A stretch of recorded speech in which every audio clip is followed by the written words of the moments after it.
Love, hate, challenge, motivation, lies, truth, impossible, virtue, morality,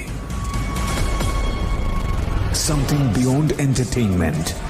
Welcome to my stage of reality. Stay tuned. Sunday and Wednesday with me RJ Kibriya, only on Dhaka FM 90.4.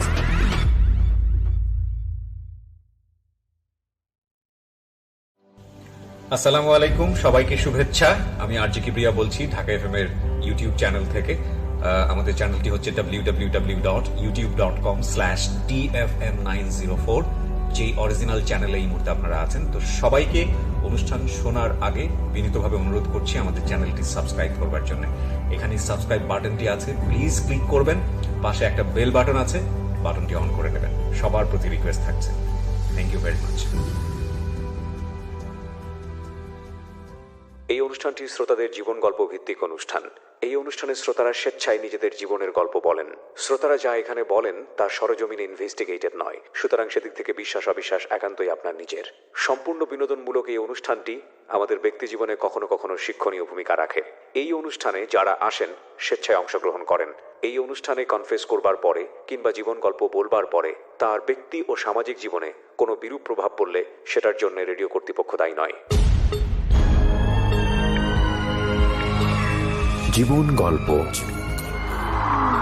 জীবন গল্প শুনছেন RJ কিবরিয়ার সাথে Mr Mango Candy presents জীবন গল্প। প্রিয় শ্রোতা, আপনাদের সবাইকে আমন্ত্রণ জানাচ্ছি মিস্টার ম্যাঙ্গো ক্যান্ডি প্রেজেন্টস জীবন গল্পে। আমি আরজি কিবরিয়া রয়েছি আপনার সঙ্গে এবং আপনারা শুনছেন ঢাকা এফএম 90.4। আমরা স্পেশালি থ্যাঙ্কস জানাই মিস্টার ম্যাঙ্গো ক্যান্ডিকে আমাদের সহযাত্রী হবার জন্যে। এবং আজকে থেকে যারা আমাদের শ্রোতা ছিলেন, রেডিও শ্রোতা, বিশেষ করে জীবন গল্পের শ্রোতা, তাদের জন্য একটা সুখবর। সেটা হলো যে এখন থেকে জীবন গল্প চলবে রাত 11টা থেকে 2টো পর্যন্ত, অর্থাৎ টানা 3 ঘন্টা।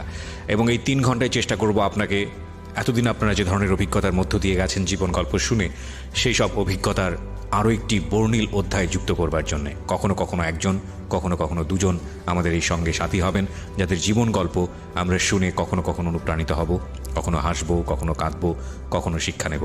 যাই হোক না কেন, তো আজকে জীবন গল্পের এই পর্বে আমাদের সঙ্গে প্রথমেই কে গেস্ট হিসেবে রয়েছেন তার সঙ্গে পরিচিত হব, আর মাঝখানে কিছু ফর্মালিটিস আছে, সেটা আমি নিশ্চয়ই আপনাদেরকে বলে দেবো। জি, প্রথমে আপনার নামটা একটু বলেন। জি, আমার নাম তাসলিমা। তাসলিমা, বয়স কত আপনার? আমার বয়স 24 বছর। 24 বছর এই মুহূর্তে। আপনি কোন জেলায় জন্মগ্রহণ করেছেন? আমাদের বাড়ি হচ্ছে সিলেট সুনামগঞ্জ থানা।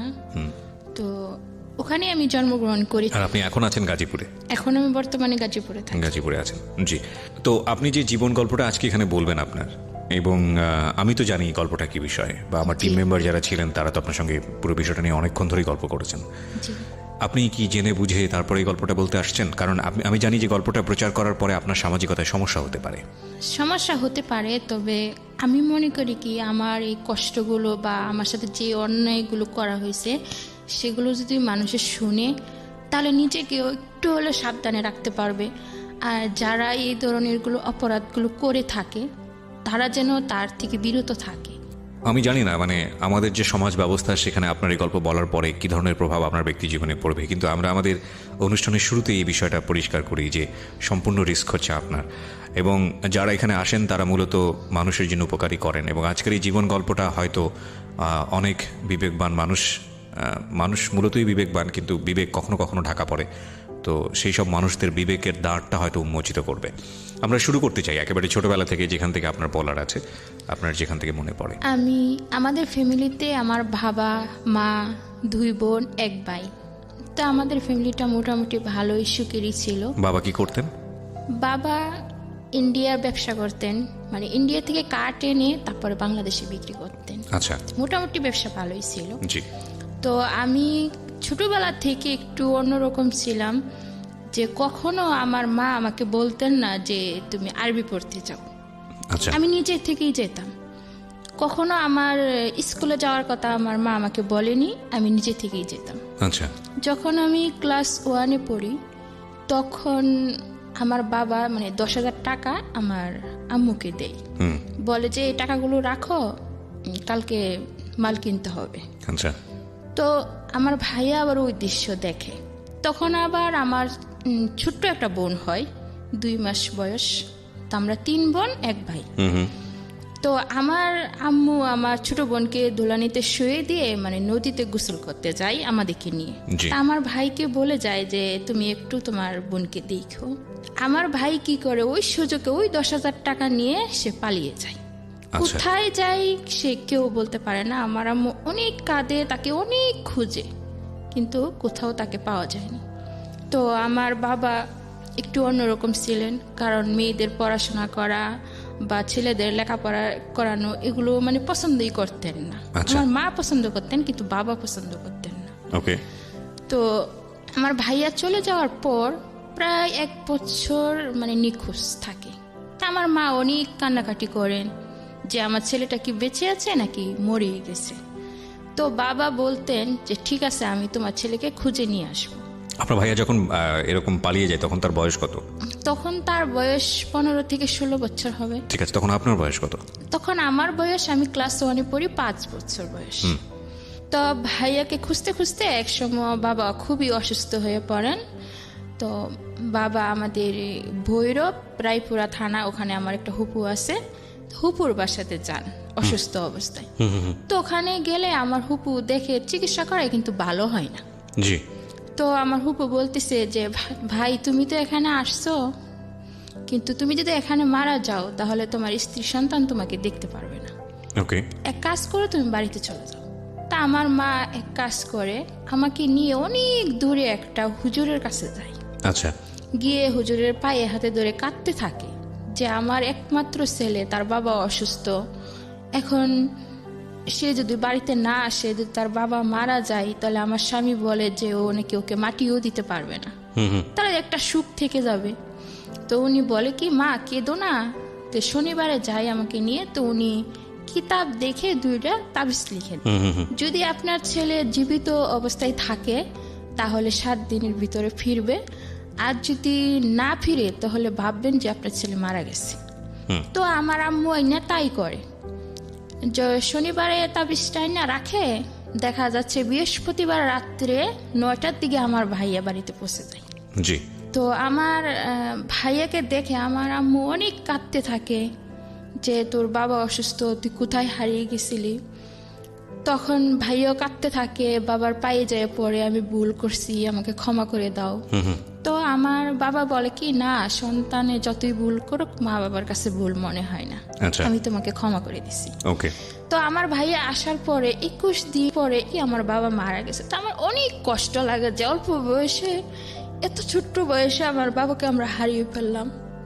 তো এমনিতে অভাবের সংসার বেশি একটা উন্নত ছিল না। আমার ভাই আমার মা দুজনে রুজি করে, একটু জমি ছিল ওগুলা কিছু বিক্রি করছে, আর কিছু বাড়িটা ছিল, ওরকম করে আমাদের দেখা যায় 5 পর্যন্ত পড়ানোর মোটামুটি আমার মা আমাদের নিয়ে চলতেছে। ঠিক ওই অবস্থা আমার 5-এর পরীক্ষা শেষ। তো আমার ভাইয়া চট্টগ্রামে থাকতো, ওখানে থেকে কাজ করতো।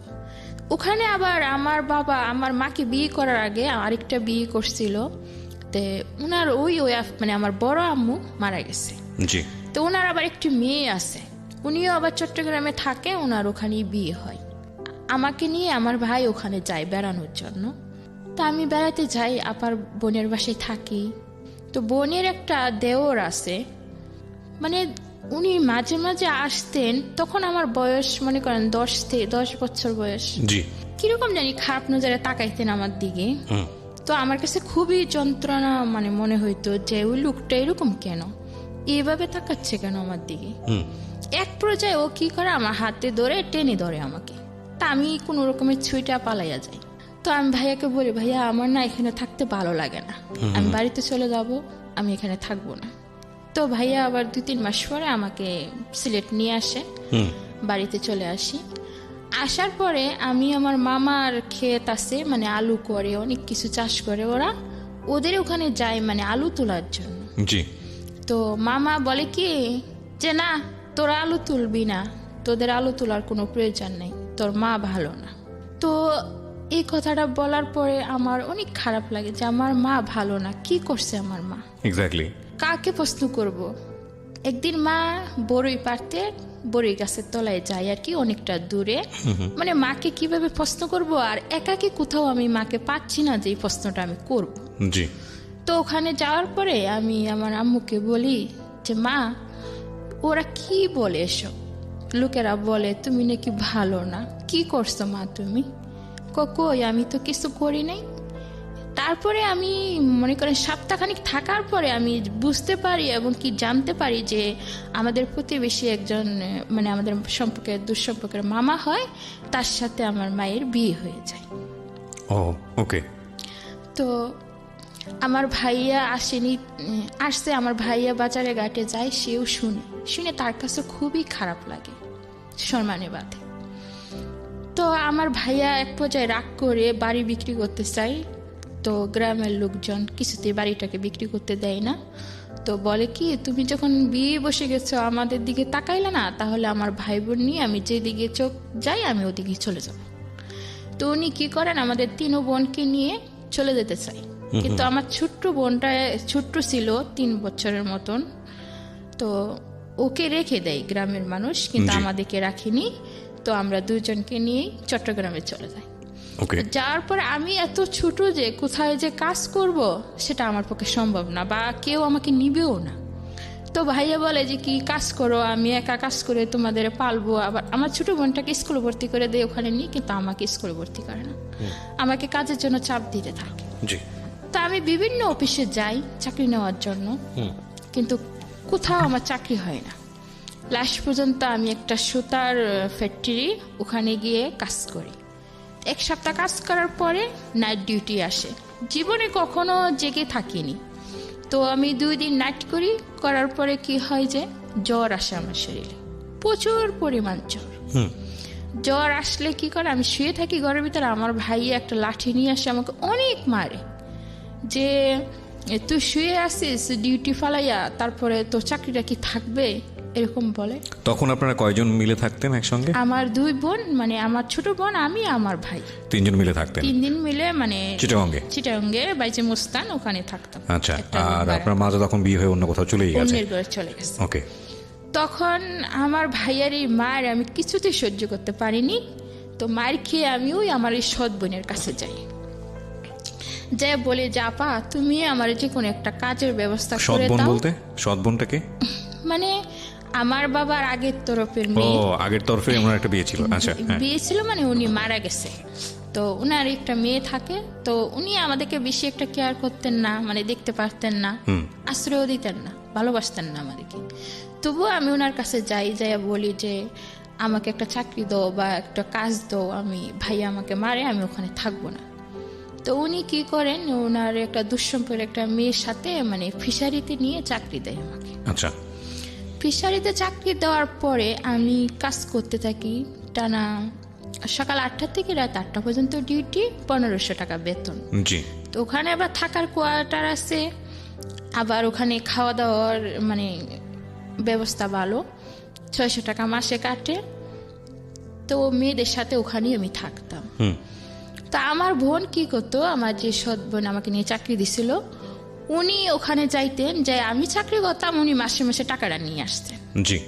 তখন ওখানে আমাদের মেয়েদের সাথে পরিচয় হতে হতে তখন মেয়েরা আমাকে বলতেছে যে তুমি এত কষ্ট করে কাজ করো, এক সেট জামা কাপড় বানাইতে পারো না, কিছু না, তোমার বোন আসে টাকা নিয়ে যায়, এই মাসের থেকে তুমি আর টাকা দিবা না, আমাকে শিখিয়ে দিই। তো ও আসে টাকার জন্য, আসলে আমি বলি কি না, তোমাকে টাকা দিব কেন, কষ্ট করে আমি কাজ করব আর তুমি টাকা নিয়ে যাবে, সেটা হয় না, আমি এবার জামা কাপড় বানাবো। তখন আমি কেরানিকে গিয়ে বলি যে আপনি আমার বোনের হাতে বেতন দেন কেন, আমার বোন কাজ করে না আমি কাজ করি, তুমি এই কাজ করো, তাহলে টাকা আমার কাছে দিবেন। তো ওরা কি করে, এক পর্যায়ে আমার বোন টাকা না পাওয়ার কারণে ও আমাকে জুতো দিয়ে ওখানেই মেরে আসে। আচ্ছা। তো আমার ভাই 3 মাস 6 মাস পর পর আমাকে দেখতে যেত, কিন্তু দেখতে যেত না, আসলে টাকা আনতে যেত। কখনো ভাবতো না যে আমার একটা ছোট বোন আছে, তার জন্য একটা জিনিস কিনে নিয়ে যায়, এরকম কিছু করতো না। তো সবাই বলতো তোর কেমন ভাই কেমন বোন, ওরা তোর কথা ভাবে না কখনো, শুধুই টাকা নিতে আসে। তো আমার মনে অনেক কষ্ট লাগতো, মাও হারিয়ে গেল, ভাইয়ারও এরকম করে, বোনও এরকম করে, আমি কার কাছে যাব, কিভাবে আমি জীবনে বাঁচবো? তো ওখানেই আমি থাকি। এইভাবে থাকতে থাকতে প্রায় 1.5 বছর থাকি। থাকার পরে ওখান থেকে না বের হতে দেয় না ছুটি দেয়। আচ্ছা, ক টাকা মাইনে পেতেন? 1500 টাকা। 1500 টাকায় সারা মাস এরকম পরিশ্রম করে? জি, 1500 টাকা। ওকে। তো ছুটি না পাওয়ার কারণে মানে আমরা এক সময় অনেকটা বড় হয়ে যাই আর কি। তো ওখানে আবার মনে করেন মেয়েদের সাথে চলতে চলতে থাকতে থাকতে আমি আবার অনেকটা বড় হই, আবার অনেকটা চালাকও হয়ে যায়। প্রিয় শ্রোতা, আমরা এখানে একটা বিরতি নেব। আমরা শুনছি তাসলিমার জীবন গল্প, এবং এই তাসলিমার জীবন গল্প আজকে আপনাদেরকে অন্যরকম একটা জায়গায় নিয়ে যাবে, এবং তাসলিমার এই জীবন গল্পটা নিয়েই আমরা ফিরে আসতে চাই। তার আগে আপনাদেরকে বলি, আপনারা যদি এই অনুষ্ঠানে অংশগ্রহণ করতে চান প্লিজ আমাদেরকে ফোন করবেন। আমাদের ফোন নম্বরটি হচ্ছে 09611904904। আমি আবারও বলছি 09611904904। আপনারা শুনছেন মিস্টার ম্যাঙ্গো ক্যান্ডি প্রেজেন্টস জীবন গল্প with me RJ Kibria. By the way, বিরতিতে যাবার আগে যেটা বলতে চাই, সিচুয়েশন যখন খুব কড়া, মন বসে না কোনো কাজে, তখন মন ঠিক করতে মুখ দিতে পারেন কাঁচা আমের স্বাদে Pran Mr Mango Candy, good mood guaranteed. ছোট্ট একটা বিরতি। শুনছেন আরজি কিবরিয়ার সাথে মিস্টার ম্যাঙ্গো ক্যান্ডি প্রেজেন্টস জীবন গল্প।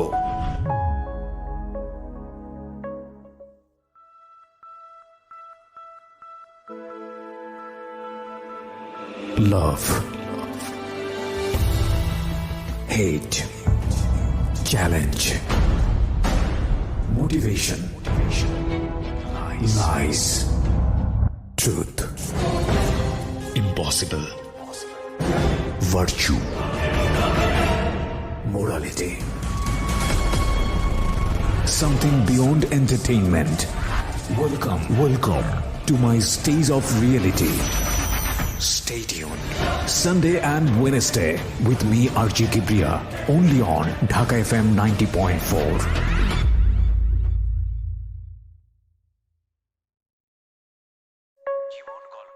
শুনছেন আরজি কিবরিয়ার সাথে মিস্টার ম্যাঙ্গো ক্যান্ডি প্রেজেন্টস জীবন গল্প। Welcome back once again. আপনারা শুনছেন মিস্টার ম্যাঙ্গো ক্যান্ডি প্রেজেন্টস জীবন গল্প। আমি আরজি কিবরিয়া আপনার সঙ্গে রয়েছি, এবং আজকে আমার সঙ্গে যিনি রয়েছেন তিনি তাসলিমা। তিনি একজন, আমি ঠিক মাঝ বয়সী নারী বলাটাই বোধহয় ভালো হবে, এবং তার যে জীবন গল্প সেটা আমাদেরকে অন্যরকম একটা শিক্ষা দেবে আজকে। এবং আমি স্পেশালি থ্যাঙ্কস জানাতে চাই আজকের এই প্রথম পর্ব বলছি এই কারণে যে মিস্টার ম্যাঙ্গো ক্যান্ডি আমাদের সঙ্গে আজকে প্রথম যুক্ত হলো আমাদের এই পথ চলায়, এবং আশা করছি যে তাদের এই সাপোর্ট আমাদেরকে অনেক দূর নিয়ে যাবে, এবং we are happy with them. So যেখানে আমি ছিলাম তাসলিমা, আপনি যেটা বলছিলেন যে আপনি তখন এই 1.5 বছর এক ধরনের গৃহবন্দী অবস্থায় আছেন, এবং মোটামুটি আপনি বোঝেন, বড় হয়ে গেছেন তখন। জি, তারপর? জি, তখন ওখানে মেয়েদের সাথে মিশতাম, চলতাম, ভালোই কাটছিল সময়গুলো। তো ওখানে একটা ছেলে আসে, মানে তাদের বাড়ি হচ্ছে বরিশাল। তো ও আসার পরে না অনেক দেখতে শুনতে খুবই ভালো ছিল, স্মার্ট ছিল, তো সবাই ওকে পছন্দ করত। তো সবাই কথা বলতো, কিন্তু আমি তার সাথে কখনোই কথা বলতাম না। আর আমার একটা সুনাম ছিল ওই অফিসে যে আমি কথা কম বলতাম, এবং ভদ্রতা ছিল বেশি আমার মাঝে। যে ছাড়ারা আসতেন ওখানে, সব ছাড়ারা আমাকে বেশি স্নেহ করতেন এবং ভালোবাসতেন। তো ওর নাম ছিল লিটন, আমার সাথে আরেকটা মেয়ে ছিল, ওর নাম ছিল আকলিমা। তো নিজে নিজে চিঠি লেখে মানে আমাকে বলতেছে যে ওই ছেলেটা আমাকে একটা চিঠি দিছে। তো আমি বলতেছি ওই ছেলেটা তোমাকে চিঠি দিবে, আমি বিশ্বাস করি না। তো ও আমাকে হিট লাগাইতেছে যে আমাকে দিবে না তো কি তোমাকে দিবে? আমাকে হ্যাঁ আমাকে দিবে। ছেলেটার নাম কি ছিল? লিটন। লিটন, ওকে। তো আমি বললাম, ও আমাকে সাথে চ্যালেঞ্জ করতেছে যে 1 সপ্তাহ টাইম, যদি তুই এই চ্যালেঞ্জে জিততে পারস তাহলে আমি তোকে 1000 টাকা খাওয়াবো, আর যদি তুই হেরে যাস তাহলে আর তুই আমাদেরকে 1000 টাকা খাওয়াবি। ওকে, মানে এরকম একটা বাজি ধরে আর কি আমার সাথে। তো আমি কই ঠিক আছে। তো ছেলেটা দিনে ডিউটি করতো, আর আমরা নাইট ডিউটি করতাম। তো ওরা বের হতো আর আমরা ঢুকতাম, ঠিক ওই অবস্থায় ওর সাথে আমার দেখা হতো বেশিরভাগ সময়। তো আমি আগে থেকে বুঝতে পারতাম যে ছেলেটা আমাকে অবশ্যই পছন্দ করছে। তো আমি ওকে দেখেই হাসতাম। তো ওরকম হাসতে হাসতে 1-2 দিন পরে ও কি করে নার্স শিফটে চলে আসে। তো আদার পিসের কাজ হতো ওই অফিসে বেশিরভাগ। আদার পিসের কাজ হইলে দেখা যাইতো কি ওরা আর আমরা একসাথে মিলেমিশে কাজ করতে হইতো। মানে আমি, আমার আরো 2টা বান্ধবী ছিল, সুমি, জমিলা, আমরা 3জনই এক সমান সমবয়সী ছিলাম। তো ওরা আদার পিসের যে স্যারগুলো ছিল, যে ভাইয়ারগুলো ছিল আর কি, তো ওরা আমাদেরকেই বেশি পছন্দ করতো। অন্য সব কোনো মেয়েকে পছন্দ করতো আর সবাইকে বের করে দিত ফ্লোরে, আর আমাদেরকে রেখে দিত। তো আমরা ওই কাজগুলো করলে স্যারেরা আমাদেরকে বোনাস দিত। জি। তো এইভাবে ওই ছেলেটা মানে আস্তে আস্তে ওর সাথে আমার কথা হয়। কথা হইতে হইতে একদিন আজানের আগেই কাজ শেষ হয়ে যায়। আচ্ছা। তখন ওর একটা বন্ধু দিয়ে ওই অফিসের মধ্যে, আবার বিদেশি অফিস ছিল, তো অনেক ফুলের বাগান ছিল, দেখতে খুবই সুন্দর ছিল অফিসটা। তো ফুল আইনে আমার সামনে ধরে রাখছে। আমি বলতেছি কি ব্যাপার, ফুল আসলো কই থেকে, আপনি আমাকে ফুল দিচ্ছেন কেন? আমি তো দেই নেই, একজন তোমাকে ফুলগুলো দিছে। কে দিচ্ছে? লিটন। আমি তখনও 1 সপ্তাহ পূর্ণ হয়নি, 1 সপ্তাহ পূর্ণ হতে 2 দিন বাকি আছে। তো ফুলগুলো দেওয়ার পরে আমি নিছি, মানে আমি তাকে বুঝাইছি যে আমিও তাকে পছন্দ করি। জি। পরের দিন ও আমাকে একটা চিঠি দেয়। চিঠিতে অনেক কিছু লেখা থাকে যে ও আমাকে পছন্দ করে, ভালোবাসে। তখন এই চিঠিটা আমি আবার আমার ওই যার সাথে আমি মানে বাজিয়ে রাখছি তাকে পড়ে শুনে, আমাকে শুনো, তুমি আমাকে 1 সপ্তাহ সময় দিছিলে, আর 1 সপ্তাহের মধ্যেই আমি কিন্তু জিতে গেছি। জি। তারপরে ও আমাকে 1000 টাকা দেয়, দিলে আমরা সবাই বান্ধবীরা মিলে খুব মজা করে খাই, মানে অনেক কিছু কিনে খাই। খাওয়ার পর আমার উদ্দেশ্য হলো যে আমি আর ওর সাথে কখনোই কথা বলবো না, জাস্ট এটা একটা মজা ছিল। তো ও তো সত্যি সত্যি আমাকে মন থেকে ভালোবাসতো। তা আমি কথা না বলার কারণে সে আমাকে অনেক খুঁজতে থাকে, মানে আমাকে অনেক রিকোয়েস্ট করতে থাকে, সবাইকে দিয়ে খবর পাঠায়, সিটি দেয় যাতে আমি ওর সাথে 1 মিনিটের জন্য হলো কথা বলি আর কি। তো ওরকম করতে করতে ওর প্রতি আমার একটা মায়া কাজ করে, আমিও ওর সাথে কথা বলি। বলতে বলতে এক সময় একদম সুন্দর একটা সম্পর্কই তৈরি হয়ে যায় আমাদের মাঝে। জি। তো 1.5 বছর হয়ে যাওয়ার পরে আবার কি হয় যে তার মধ্যে 6-7 মাসের বেতন আমাকে দেয়, আর 6-7 মাসের বেতন আমাদের ওরা আটকে দেয়। মানে আমরা ওখানে থাকতে চাচ্ছি না, মানে আমরা চলে যাব অন্য কোথাও। আচ্ছা। ওই গৃহবন্দী হয়ে থাকতে আমাদের ভালো লাগে না। আর ওদের কথা হচ্ছে যে ওই 3টা মেয়ে খুবই ভালো কাজ পারে, আমরা কখনো ওদেরকে হাতছাড়া করব না। তো আমাদেরকে ছুটি দেয় না, ওখানেই মানে বন্দি হয়ে থাকতে হয়। তো একদিন সকাল সকাল কাজ শেষ হয়ে যায়, তা আমরা বুদ্ধি করি, আমি, জমিলা আর সুমি, যে আমরা এখান থেকে পালিয়ে যাব। বেতন যা আছে এগুলো সব ফেলে পালিয়ে যাব, এখানে থাকবো না, গৃহবন্দী হয়ে থাকতে ভালো লাগে না। তো আমরা ফ্যাক্টরির সমস্ত সাইড মানে ঘুরতে থাকি আর কি, যে কোন দিক দিয়ে পালানো যায়, গেট দিয়ে তো আর বাইরে হইতে দিবে না। তো একটা দারোয়ান ছিল, মিজার নাম, উনি বলতেছে কি ব্যাপার, তোমরা এত ঘোরাঘুরি করতেছো, পালিয়ে যাবা নাকি? আমি বলতেছি আরে না, পালাবো কেন, যাইলে গেটের সামনে দিয়ে যাব, পালাবো না। তো আমরা কি করি, ঘরে যাই, ঘরে গিয়ে লাইট বন্ধ করে নিজেদের ব্যাগ গুছাইয়া ওই ওয়ালের ও পাশে যেতে হবে যে কোনোভাবে। এখন জমিলা একটু পাতলা সাইজের ছিল, ও পার হয়ে যায়, আমিও পার হয়ে যাই, সুমিও পার হতে পারে না। তো ওরা কষ্ট করে টেনে মেনে তুলি, আমরা তুলে 3জনেই পার হয়ে অনেকটা দূরে চলে যায়, যে একজনের বাসায় জামা কাপড়গুলো রাখি, কিন্তু অফিসের লোক ঠিকই ধরে ফেলে যে আমরা পালিয়ে যাই। তো আমরা যাই মেন রোডে উঠি, ওরাও অফিসে মানে গেট দিয়ে যায়, আর সামনে আমাদের সামনাসামনি হয়ে যায়। এখন আমরা খুবই ভয় পাইতেছি যে ওরা তো আমাদেরকে এখন ধরে নিয়ে যাবে, এখন কি করব। তো রিক্সাওয়ালাকে বলি যে আমাদেরকে নিয়ে যান, ওনারা নেই না। বাসওয়ালাকে বলি যে আমাদেরকে নিয়ে যান, ওনারাও নিচ্ছেন না।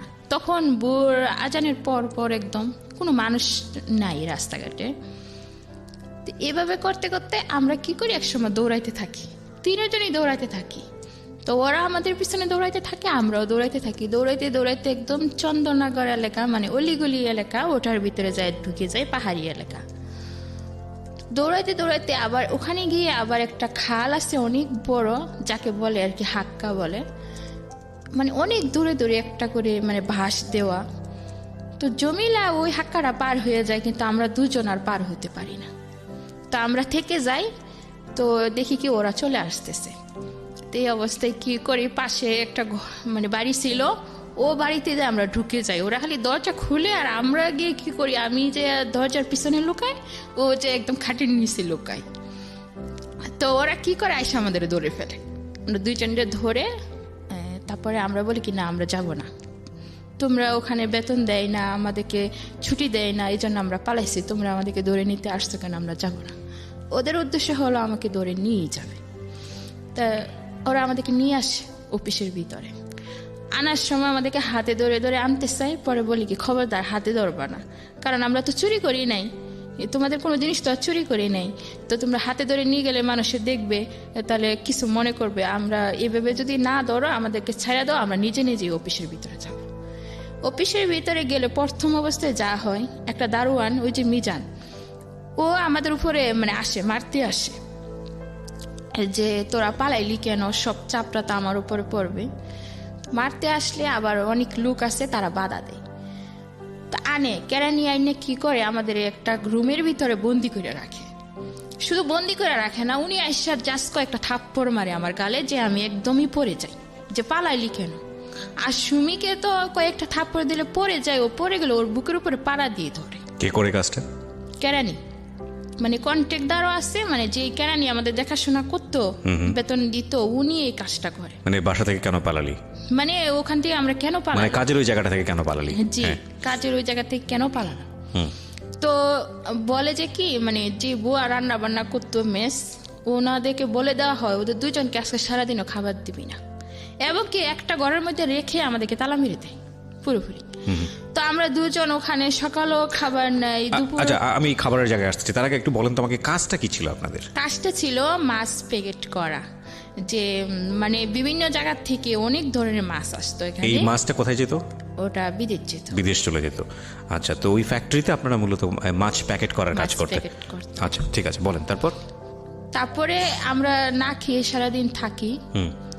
তো সন্ধ্যা হয়ে গেলে মানে আমার খুবই খারাপ লাগে যে কখনো না খেয়ে থাকিনি, আজকে সমস্ত দিন না খেয়ে থাকলাম, বা ওরা আমাদের উপর মারধর করলো। তা আমি সুমি আবার পড়তে জানতো না, লিখতেও জানতো না, তা আমি তো আবার একটু লিখতে জানতাম, তো আমি একটা চিঠি লিখে জানালা দিয়ে ফেলে দিই। তো ফেলে দিলে কি হয়, যে কোনো একজন অবশ্যই চিঠিটা পাই, পাওয়ার পরে আমি চিঠিতে লিখি যে আমরা অনেক কষ্ট আছি, প্লিজ আমাদেরকে সাহায্য করুন। তো উনি এই চিঠিটা নিয়ে যে জমিলা, আমার যে বান্ধবীটা পালাইয়া গেছে, ওর বোনের কাছে যায়, যা বলে কি তোমার বোন আর ওই যে দুই বোন তারা পালাইছিল, কিন্তু ওরা তো জমিলা কোথায় জানি হারিয়ে গেছে, আর ওদের তো ধরে নিয়ে গেছে, ধরে নিয়ে অনেক মারধর করতেছে, না খাওয়াই রাখছে। জি। তো ওনাকে আমরা আপা বলে ডাকতাম, ওনার নাম ছিল আমেনা, ওদের বাড়ি হচ্ছে কক্সবাজারে। তো উনি আবার আমাকে খুবই মায়া করতেন।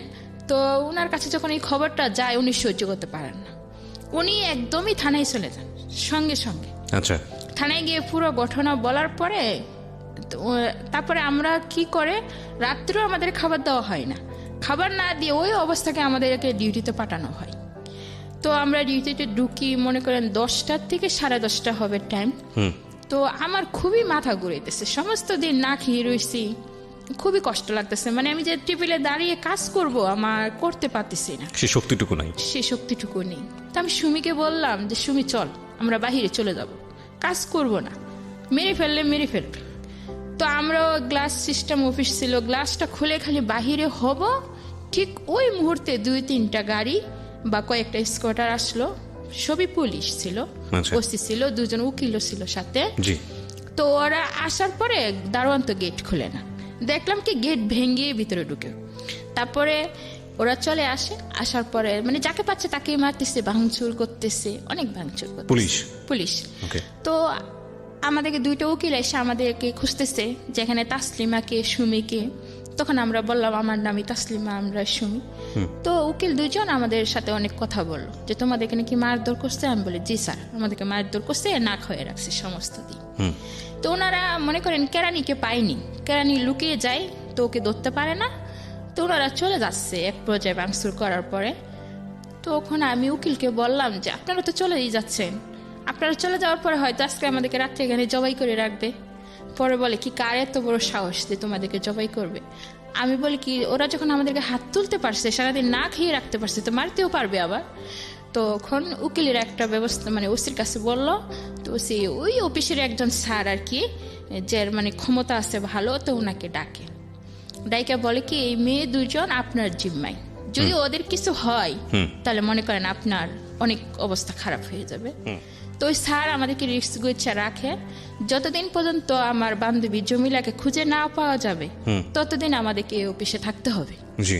তখন আমরা থাকি এখানে। তো জমিলা অবশ্যই কোথায় জানি ও হারিয়ে যায়, পাহাড়ের মধ্যে লুকিয়েছিল। তো লুকিয়ে থাকার পর এক পর্যায়ে ও নিজের কানে একজন সোনার দুল ছিল, ওগুলো বিক্রি করার পর ও বাড়ি চলে যায়। ওরা আবার লুক রাইখা মানে পুলিশ যায় ওকে বাড়িতে যায় খুঁজে পায়, তো ওরা আবার চট্টগ্রামে নিয়ে আসে। তো এইভাবে আসার পরে আমাদের তিনজনকেই কুড়ে নিয়ে যাওয়া হয় আর কি। আচ্ছা। কুড়ে নিয়ে যাওয়ার পরে আমরা সাক্ষ্য দিই যা যা হয়েছে। তো কুড়ের থেকে আদেশ করা হয়েছে যে মেয়েদের 1 বছরের যে টোটাল বেতনটা ওরা পাবে, সেই বেতনগুলো আমাদের উকিলের মাধ্যমে বা ওসি থেকে দেওয়া হবে, এবং কি প্রত্যেকটা মেয়েকে গার্জিয়ান অনুযায়ী বাড়িতে পাঠাতে হবে, আর যার গার্জিয়ান নেই তাকে পুলিশ সহকারে বাড়িতে দিয়ে আসবে। জি। তখন আমি যে আমার যে বোনটা ছিল না, যে জুতা দিয়ে আমাকে মারছিল, আমার সৎ বোনটা, জি। আমি ওদেরকে একটা পরিচয় দিতে চাইনি, কারণ ওরা তো লুবি, যে 1 বছরের বেতন আমি পাইতাম ওরা হয়তো বা জানলে ওরা নিয়ে যাবে। তো ওরা কিভাবে জানি খবর জানে যায় না, ওই দিন উপস্থিত থাকে ওখানে। আচ্ছা। জমিলার বোনের কাছে জমিলাকে হাতে তুলে দেওয়া হয়, আর আমাকে ডাকে স্যারেরা যে আমার দুলাভাই আর ওই যে হাপা আসে ওদের সাথে যাওয়ার জন্য। তখন আমি ওইটা বললাম কি যে ওনারা কারা, ওনারা আমার আপা হয় না। তখন ওসি আমাকে একটা ধমক দেয়, কে মেয়ে চুপ থাকো, নিজের বোনকে চিনতে পারো না। তখন বাধ্য হয়ে ওদের কাছে যেতে হয় আর কি। তো টোটালি আমার বেতন 8 থেকে 10,000 টাকার মতো আসে। তো ওই টাকাটা আবার আমার আপার কাছে দেওয়া হয়। জি। আমার আপা ওই টাকাটা পুরাটাই আত্মসাৎ করে ফেলে। আমি ওকে অনেক রিকোয়েস্ট করি যে আপা আমি তো ওখান থেকে চলে আসছি চাকরি ছেড়ে, আমি কি খাবো কি করব, তো আমারে তুমি 1,000 টাকা হলো দাও। কিন্তু একটা টাকাও সেদিন ও আমাকে দেয়নি, পুরোটাই আত্মসাৎ করে। আপনার এই সৎ বোন? জি। তখন আমি কয় টাকা পেয়েছিলেন 1 বছর কাজ করে? 10,000 টাকার মতো হবে টোটালি। মাত্র? আজকে মাত্র তো আমার জায়গা থেকে বা যারা শুনছেন তাদের অনেকের জায়গা থেকে, কিন্তু এই 10,000 টাকার জন্য ওকে 1 বছর পরিশ্রম করতে হয়েছে এবং সেই টাকাটাও আত্মসাৎ হয়েছে। গল্প কিন্তু এটা না প্রিয় শ্রোতা, গল্প সামনে। হ্যাঁ বলেন। তারপরে আমি ওখান থেকে মনে করেন মোহাম্মদনগর, যেখানে বলে মানে একজনের বাসায় আমি আশ্রয় নিই, তাকে আমি কাকা রাখতাম। উনি আমাকে মেয়ের মতোই স্নেহ করতেন। আচ্ছা। তো উনার বাসায় আমি থাকতাম। থাকার পরে আমি একটা ছোট একটা অফিসে চাকরি নিয়ে নিই, গার্মেন্টসে যেটা বলে হেল্পারি করতাম। 900 টাকা বেতন, মাত্র 900 টাকা বেতন, মানে ওভার টাইম নিয়ে টোটালি মাসে 1500 টাকা, সেই আগের জায়গার মতোই 1500 টাকা পেতাম। 1000 টাকা ওদের মানে খাওয়ার খরচ দিতাম, আর 500 টাকা থাকতো মাস শেষ হলে, ওটা দিয়ে আমার যা ভালো লাগতো তাই কিনতাম। তো এভাবে থাকতে থাকি। এক পর্যায়ে আমার ভাই বিয়ে করে। তখন বিয়ে করার পরে চট্টগ্রামে আবার যাই। যাওয়ার পরে আমি যে বাসায় থাকি ওই বাসার থেকে আমাকে নিতে আসলে আমি যাইতে রাজি হই না, কারণ আমি যখন বিপদে ছিলাম তখন তুমি পাশে ছিলে না, তুমি আমাকে মেরে ঘর থেকে বের করে দিছো, আমি এখন তোমার সাথে যাব না। এক পর্যায়ে আমার ভাই বলে কি আপনারা ওরে জায়গা দিচ্ছেন কেন, যদি ওরে ঘর থেকে বের করে না দেন তাহলে আমি আপনাদের নামে মামলা করব। আমরা এখানে একটা বিরতি নিব প্রিয় শ্রোতা, ছোট্ট একটা বিরতি। বিরতির পর আবারও ফিরে আসছি তাসলিমার জীবন গল্পে। আপনারা শুনছেন মিস্টার ম্যাঙ্গো ক্যান্ডি প্রেজেন্স জীবন গল্প। আমি আরজি কিপ্রিয়া আপনার সাথে রয়েছে।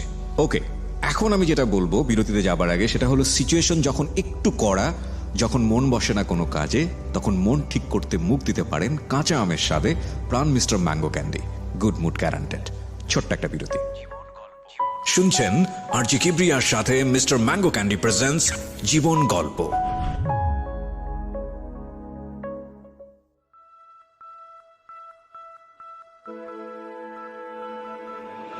Love, hate, challenge, motivation, lies, truth, impossible, virtue, morality, something beyond entertainment. Welcome to my stage of reality. Stay tuned.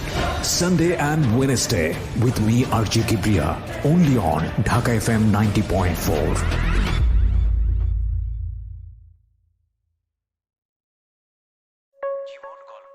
শুনছেন আরজি কিবরিয়ার সাথে মিস্টার ম্যাঙ্গো ক্যান্ডি প্রেজেন্টস জীবন গল্প। স্বাগত আরও একবার প্রিয় শ্রোতা, শুনছেন মিস্টার ম্যাঙ্গো ক্যান্ডি প্রেজেন্টস জীবন গল্প। আমি আরজি কিবরিয়া আপনার সঙ্গে রয়েছি এবং আজকে এখানে তাসলিমার জীবন গল্প প্রচারিত হচ্ছে। আমাদের এই অনুষ্ঠানটি পুরোপুরি আমরা আপলোড করি আমাদের ইউটিউব চ্যানেলে, আপনি চলে আসতে পারেন ওখানে। আমাদের ইউটিউবের ঠিকানা www.youtube.com/dfm904। আমি আবারও বলছি youtube.com/dfm904। প্লিজ সাবস্ক্রাইব করবেন এবং একই সাথে আপনারা বেল বাটনটি অন করে দেবেন, তাহলে আমরা যখনই ওখানে কোনো অনুষ্ঠান আপলোড করব সঙ্গে সঙ্গে আপনার মোবাইলে আপনি জানতে পারবেন। হ্যাঁ, তারপরে এক পর্যায়ে ওখান থেকে আমার ভাই আমাকে নিয়ে আসে, মানে ওই যে আমি চাকরি করি সেজন্য তাদের লোভে। তো ভাইয়ের এখানে আসার পরে দেখা যায় কি আমাকে সকালে কাজ করতে হয়, বিকালে কাজ করতে হয়, অফিসে কাজ করতে হয়। তো আমার ভাবিও ভালো না, মানে ঠিক মতো বাজার করতো না। তা আমার কাছে অনেকই খারাপ লাগতো আর কি। তো এক পর্যায়ে আমি ওখান থেকে চলে যাই, নিজে নিজে একা একা একটা বাসা নিই। বাসা নেওয়ার পরে ওখানে আমি থাকতাম আর চাকরি করতাম। তো যেই বাসায় আমি থাকতাম ওই বাসাগুলো ছিল টিন সেট, মানে অল্প টাকা ভাড়া ছিল, 700 টাকা। তো যে লোকটা ছিল তার বয়স মনে হয় 40-এর উপরে হবে তখন, আর আমার বয়স হবে 14 বছর। তো একদিন আমি রাত্রের বেলা কি করি, 2টার দিকে প্রস্রাব করার জন্য হয়তো বাথরুমে যাওয়ার জন্য বের হই। তো ওই লোকটা যে তখন মানে আসতেছে তখন আমি খেয়াল করিনি, বা ওর একটা টার্গেট ছিল আমার প্রতি। এখানে একটু থামাচ্ছি আপনাকে। যে লোকটা আপনি যে লোকটা সম্পর্কে বলছেন, এই লোকটা কে হতো বা আশেপাশে কোথায় থাকতে পারে যদি একটু বলতেন। ওনার বাড়ি এটা, আর ওই ওনার লোকটারই বাড়ি? বাড়িতে আমি ভাড়া থাকতাম। ওনার বাড়িতে আপনি ভাড়া থাকতেন এবং এই ভাড়া থাকা কি ওনার সঙ্গে যোগাযোগ করে আপনি এই বাড়িতে উঠেছিলেন নাকি কারো না, মাধ্যমে? ওনার সাথে যোগাযোগ করে না, মানে ওনারা রুম ভাড়া দিচ্ছে আর আমার কাকা আমাকে ওই রুমটা নিয়ে দেয়। আচ্ছা আচ্ছা, যে ঠিক আছে, কাকা মানে কি সম্পর্কের কাকা? সম্পর্কের না, ওই যে বললাম যে আমাকে আশ্রয় দিছিল, তাদের বাসায় থাকছিলাম, ওই কাকাই আমাকে রুমটা ঠিক আছে। নিয়ে তো আপনাকে যখন রুমটা নিতে তখন বাড়িওয়ালার সঙ্গে কথা বলেনি যে? বাড়িওয়ালার সাথেও কথা বলা হয়েছে এবং ওনার ওয়াইফ আছে, ওনার একটা মেয়ে আছে, ওনার একটা ছেলে আছে। আমি তাদের নামগুলো বলি। লোকটার নাম হচ্ছে আনুমিয়া, আর ওর একটা মেয়ে ছিল, মেয়েটার নাম ছিল বেবি এবং ছেলেটার নাম ছিল সাব্বির। ওকে। এবং তারা নাসিরাবাদ এলাকা, চট্টগ্রাম শান্তিনগরে তাদের বাড়িটা ছিল আর কি। ওকে, বলেন আপনি। হ্যাঁ, তো আমি যখন ওদের বাড়িতে ভাড়া থাকতাম, এই অবস্থায় যখন ও আমাকে দেখে ফেলে রাতে 2টা বাজে, তখন সে আমার ঘরে ঢুকে যায়। এক পর্যায়ে আপনি কি আলাদা থাকতেন একা একটা রুমে? একা এক রুমে থাকতাম। তো আমার ঘরে ঢুকে গেলে আমি আবার বলি যে এত রাতে আপনি আমার ঘরে আসলেন কেন, কি দরকারে আসলেন? তো ও কিছু বলে না, কেমনি আসলাম। তো এক পর্যায়ে ও কি করে, আমার মুখ চাইপা ধরে। তা আমি ওর সাথে অনেক জোরাজোরি করলেও কিন্তু আমি শক্তিতে অবশ্য পারি না, সেই রাতেও সে আমাকে রেপ করে। তো বলে কি চিল্লাচিল্লি করে কোনো লাভ নেই, চিল্লাচিল্লি করলে নিজের মান সম্মানই যাবে, তোমাকে লোকে খারাপ বলবে, আমাকে কিছু বলবে না। তো আমি পরের দিন অফিসে চলে যাই, কিন্তু অনেক কাঁদতে থাকি যে এটা কি হলো আমার সাথে, আমি তো কোনো অন্যায় করিনি, তবে ওই লোকটা এত খারাপ কেন? তো আমার একা থাকতে খুবই ভয় লাগতো ওই বাড়িতে, ওই ঘটনার পর থেকে। তো আমার আরেকটা মানে মেয়ে আর কি, তাকে আমি ভাবি ডাকতাম সম্পর্কে। তো ওর কাছে যাই বলি যে ভাবি, ওই বাসায় থাকতে না আমার খুবই খারাপ লাগে, রাত্রে একা একা, ওই লোকটা জানি কেমন, মানে পুরোটা তাকে আর খুলে বলি না। আচ্ছা। তো ও বলে কি ঠিক আছে তুই আমার কাছে থাক। তো আমি বললাম কি তাহলে ভাইয়া কোথায় থাকবে? তো কাজে চলে যাবে, তো তুই আমার কাছেই থাক আজকে রাত্রে। ওর আবার ছোট একটা বাচ্চা হয়, 2-2.5 মাসের। তো আমি ওই বাসায় ওর সাথে ঘুমিয়ে পড়ি। তো ওর স্বামী বলে যে কি আমি আজকে রাত্রে বাসায় আসবো না। ও আমাকে দেখে যায় যে আমি ওর বাসায় আসি বর্তমানে। ও রাতের প্রায় 1টার দিকে চলে আসে। ওর হাজবেন্ড চলে আসলে এক পর্যায়ে আমি তো ঘুমিয়ে থাকি, আর কিছু বলতে পারতেছি না, কারণ সারাদিন কাজ করছি, আমার শরীর খুবই দুর্বল, আমি ঘুমিয়ে পড়ি। আর ওর হাজবেন্ড আসার পরে কি হয় যে ওর ছোট বাচ্চাটাকে কোলে নিয়ে ওর বউ বসে থাকে, আর ওর হাজবেন্ড চাচ্ছে যে আমার এখানে আসবে, আমার কাছে আসবে। আর ওর বউ চাচ্ছে যে কি ছোট্ট একটা মেয়ে বা এমন একটা ইতিম মেয়ে, তুমি ওর কাছে যেও না বা ওকে নষ্ট করো না। মানে ওদের মধ্যে তকাতকি হচ্ছে, বউ বাধা দিচ্ছে আর ও চাচ্ছে যে আমার এখানে আসবে। আপনি তো ঘুমিয়েছিলেন তখন, আপনি এটা জানেন? আমি তো তখন ঘুমিয়েছিলাম। রাইট।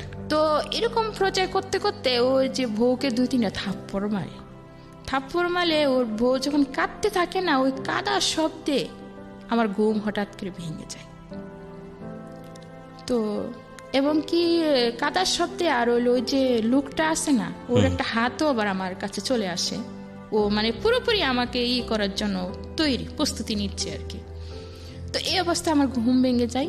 ঘুম ভেঙে গেলে আমি লাইটটা জ্বালিয়ে দিই আর কি, করে যে লাইটটা থাকে জ্বালানোর পরে দেখি এই অবস্থা, বাবি বসে বসে কাঁদতেছে আর ওই অবস্থা। তো আমি ওদের কিচ্ছু বলি না, তো রাত্রের বেলা না বলে সোজা দরজাটা খুলে বাহিরে চলে যায়। বাহিরে গিয়ে গেটটা খুলে একদম আমার বাসায় চলে যায়। তখন রাতের বাজে 2টা। আপনার বাসার দূরত্ব কতটুকু ছিল ওখান থেকে? দূরত্ব ছিল 5 মিনিট। আচ্ছা, এই রাত 2টোর সময় 5 মিনিট হেঁটে আপনি গেলেন? চলে যাই। মানে তখন আমার মাথায় প্রচুর রাগ ছিল যে কি করব না করব কিছু জানি না, কিন্তু আমাকে বাসায় যেতেই হবে। সিনারিটা লক্ষ্য করেন যে একটা মেয়ে যদি ফ্যামিলিতে শেল্টার না পায়, ফ্যামিলিতে যদি তার মাথার উপরে মানে অভিভাবকের মতো কেউ না থাকে, তাহলে একটা মেয়ের জীবন কতটা ভার্নারেবল হয়। এবং এটা আমাদের এই জীবন গল্পে আজকে প্রথম না, আমরা আমাদের এই জীবন গল্পে অনেকবার এটা দেখিয়েছি, ভয়াবহভাবে দেখিয়েছি। আজকে হয়তোবা সেটা আরও এক্সট্রিম লেভেলে যাবে। এবং শুধু একটা কথাই বলতে চাই, খুব মনোযোগ দিয়ে শুনুন। সিচুয়েশন না, একটা মানুষের জীবনকে চিন্তা করুন। যখন তাসলিমা এই গল্পটা বলছে, তাসলিমাকে নিজের মধ্যে ধারণ করার চেষ্টা করুন যে তাসলিমার জায়গায় যদি আপনি হতেন তাহলে আপনার জীবনটা কেমন হতো। ও কিন্তু মানুষ, এবং যারা শুনছেন তারাও মনুষ্যত্বের পরিচয় দেবেন আশা করছি। ওকে, তারপরে আমি চলে যাই। যাওয়ার পর ওখানে গিয়ে অনেক কাঁদতে থাকি, সমস্ত রাত আমি কাঁদতে থাকি। কাঁদতে কাঁদতে এক পর্যায়ে আমি ঘুমিয়ে পড়ি। তো ঘুমের মধ্যে আমার মনে হয় আমার বাবাকে আমি স্বপ্নে দেখি। আমার বাবা আমাকে বলতেছে যে মা, তুমি এখান থেকে পালিয়ে যাও, এখান থেকে তুমি চলে যাও, নাহলে তোমার জীবন আরো শেষ হয়ে যাবে। তো আমি কি করি, বেতনের অপেক্ষা করি। মানে বেতনটা হওয়ার পরেই আমি আমার মায়ের কাছে চলে যাই। আমার মা তখন সুনামগঞ্জে থাকেন না, তখন সিলেট কোম্পানিগঞ্জ থাকেন। তো ওখানে চলে যাই। যাওয়ার পরে দেখি আমার মা ওই সংসার, মানে আমাদেরকে হারিয়ে আমার মা তার নিজের ভুল বুঝতে পারছে। বুঝার পরে সে ওই সংসার থেকে চলে আসছে, এবং কি ওই সংসারে গিয়ে আমার মার একটা মেয়ে হয়েছে। তখন ছিলাম আমরা 3 বোন, এখন হলাম 4 বোন। তো ওখানে যাওয়ার পরেও আমার ভাইয়া বিয়ে করে ফেলছে, তার সংসার নিয়ে ব্যস্ত। আমার মা একা একা থাকে, আমার 2 বোনকে পালে, আবার 3 বোনকে পালে। এখন আমিও যদি ওখানে বসে থাকি তাহলে আমার মার এমনি অবস্থা খুবই খারাপ। আর আমাদের দেশে যে জমিটা ছিল, আমার ভাই ওটা বন্ধক দেয়, বন্ধক দিলে আরেকজন ডুপ্লিকেট করে ওটা লিখে নেয়। তো ওই বাড়িটাও শেষ। এখন মানুষের বাড়িতে ভাড়া থাকতে হয়, খুবই অভাব সংসারে। তখন আমি 1 মাস থাকি ওখানে। থাকার পরে যেটা হয় আর কি, মেয়েদের যে মানে মাসে মাসে পিরিয়ড হয় আর কি, এটা হয়ই না।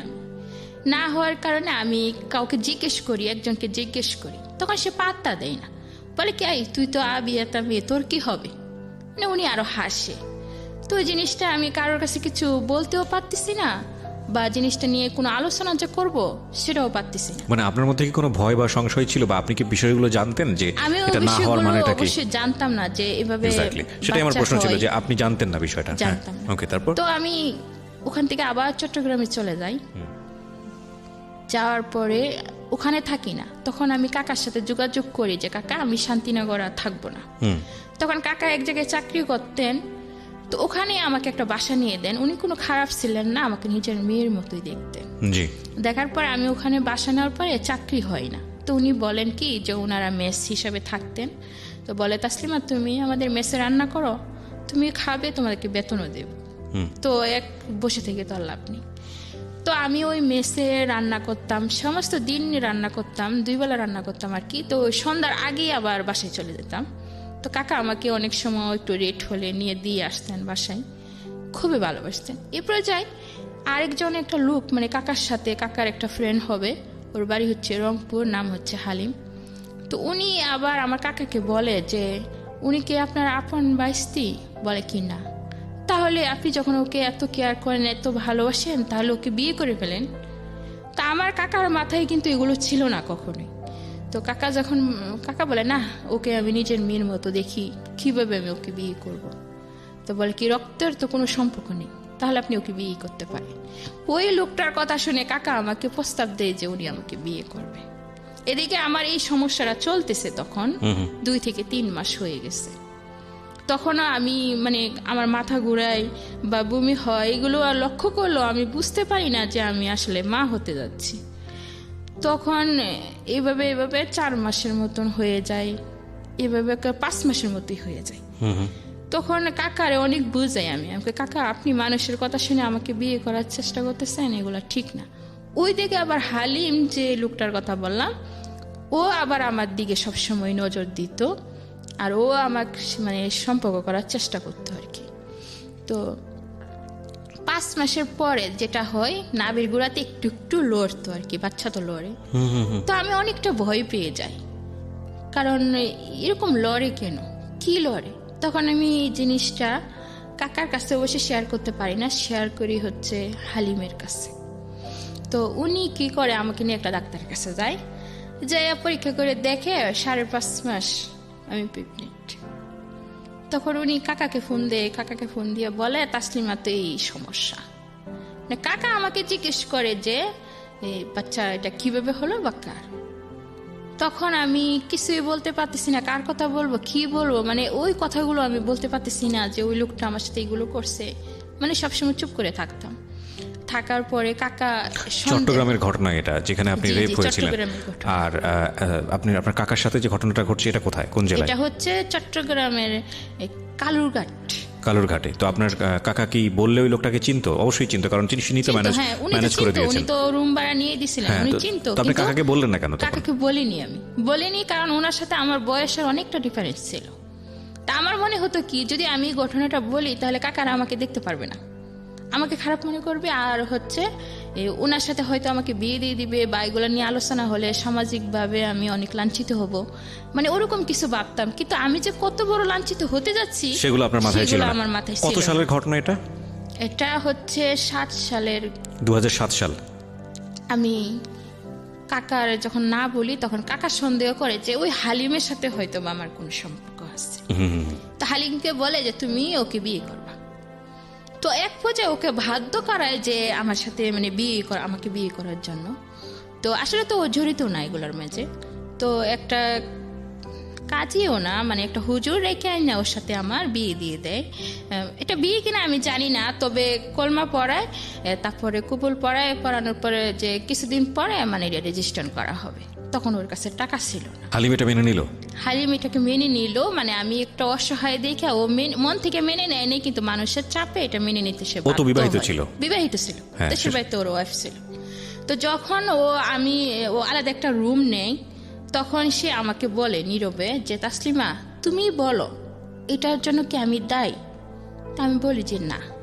তাহলে কেন আজকে আমার এই অসম্মান, আমি কি দোষ করছি আমার? তার মানে এখানে একটা পয়েন্ট আছে, সেটা হচ্ছে যখন আপনার কাকা হালিমকে চাপ দিচ্ছিল তখন আপনি চুপ ছিলেন?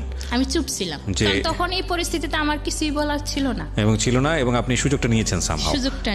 এটা আজকে অস্বীকার করার কোনো উপায় নেই। প্রিয় শ্রোতা, পয়েন্ট রাখবেন এখানে। আমি বারবারই বলি, জীবন গল্প যারা বলতে আসেন এখানে, তিনি যে ঘটনাটা জীবনে ঘটিয়েছেন সেটাই এখানে বলেন। তিনি নাটকের কথা চিন্তা করেন না, সিনেমার কথা চিন্তা করেন না, তার জীবনে যেটা প্রয়োজন যেটা ঘটে গেছে সেটাই বলেন। সুতরাং এখানে বাক থাকবে কি থাকবে না, সাসপেন্স থাকবে কি থাকবে না, সেটা একান্তই তার বিষয়। যদি তার জীবনে সাসপেন্স থাকে তো থাকবে, না থাকলে থাকবে না। তার জীবনে যেভাবে ঘটে গেছে সেটাই। যদি একটা নদীর মতো হয়, সেই নদীতে ঢেউ থাকলে থাকবে, না থাকলে থাকবে না। এবং এতক্ষণ পর্যন্ত যেটা শুনছিলাম তাসলিমার জীবন গল্প, সেখানে অন্যরকম একটা মায়া হচ্ছিল তাসলিমার প্রতি, ভালো লাগছিল, ভালোবাসা তৈরি হচ্ছিল। কিন্তু যখন দেখি যে তাসলিমা যাকে আসলে দোষ দেওয়ার কথা উচিত ছিল তার কথাটা গোপন করে যখন হালিমকে অ্যাকিউজ করছে তাসলিমার কাকা, তখন সে এক ধরনের চুপ আছে। চুপ থাকা মানেই তার চাচা ধরে নিয়েছে তার মানে হালিম এই কাজটা ঘটিয়েছে, এবং তখন হালিমকে বাধ্য করেছে বিয়ে করতে। তখন কোনো না কোনোভাবেই আমাদের জায়গা থেকে তাসলিমাকে অপরাধী মনে হয়, সেটাই স্বাভাবিক। এবং গল্পটা এখানেও না, গল্প শুরু হয়েছে মাত্র, গল্পটা কোথায় গিয়ে থামবে সেটাই দেখার বিষয়। আপনারা শুনছেন মিস্টার ম্যাঙ্গো ক্যান্ডি প্রেজেন্টস জীবন গল্প। আমি আরজি কিবরিয়া আপনার সাথে রয়েছি, এবং আজকের যিনি গেস্ট তার একটা ছবি আমার ফেসবুক পেজে দেওয়া আছে, আপনারা চাইলে ওখানে আসতে পারেন। ঢাকা এফএমের ফেসবুক পেজে আছে এবং আমার ফেসবুক পেজেও আছে, www.facebook.com/kibria.rj। আমি আবারও বলছি, www.facebook.com/KEBRIA.RJ পেজটি আছে আরজি কিবরিয়া নামে, এবং ওই পেজটিতে আপনি আমার পার্সোনাল আইডিও পাবেন। ওখানে যদি আপনি নক করেন আমার সঙ্গে যোগাযোগ করতে পারবেন। আজকে যিনি গেস্ট আছে, যদি প্রয়োজন ওনার সঙ্গে যোগাযোগ করতে চান এবং সেটা যদি প্রাসঙ্গিক মনে হয় আপনার সঙ্গে আমরা যোগাযোগ করিয়ে দিই। ওকে, ছোট্ট একটা বিরতি, ফিরছি ঠিক রাত 12টায়। ওকে, বিরতিতে যাওয়ার আগে আরেকটা কথা একটু বলতে চাই, যেটা বারবারই বলছি, সেটা হচ্ছে সিচুয়েশনটা যখন নিজের মতো না এবং মন যখন বসে না কোনো কাজে, হঠাৎ করেই কোনো ফুড আমাদের মনটাকে কিন্তু ঠিক করে দিতে পারে। যেমনটা হতে পারে কাঁচা আমের সাথে Pran Mr Mango Candy. Good mood guaranteed. ছোট্ট একটা বিরতি। শুনছেন আরজি কিবরিয়ার সাথে মিস্টার ম্যাঙ্গো ক্যান্ডি প্রেজেন্টস জীবন গল্প।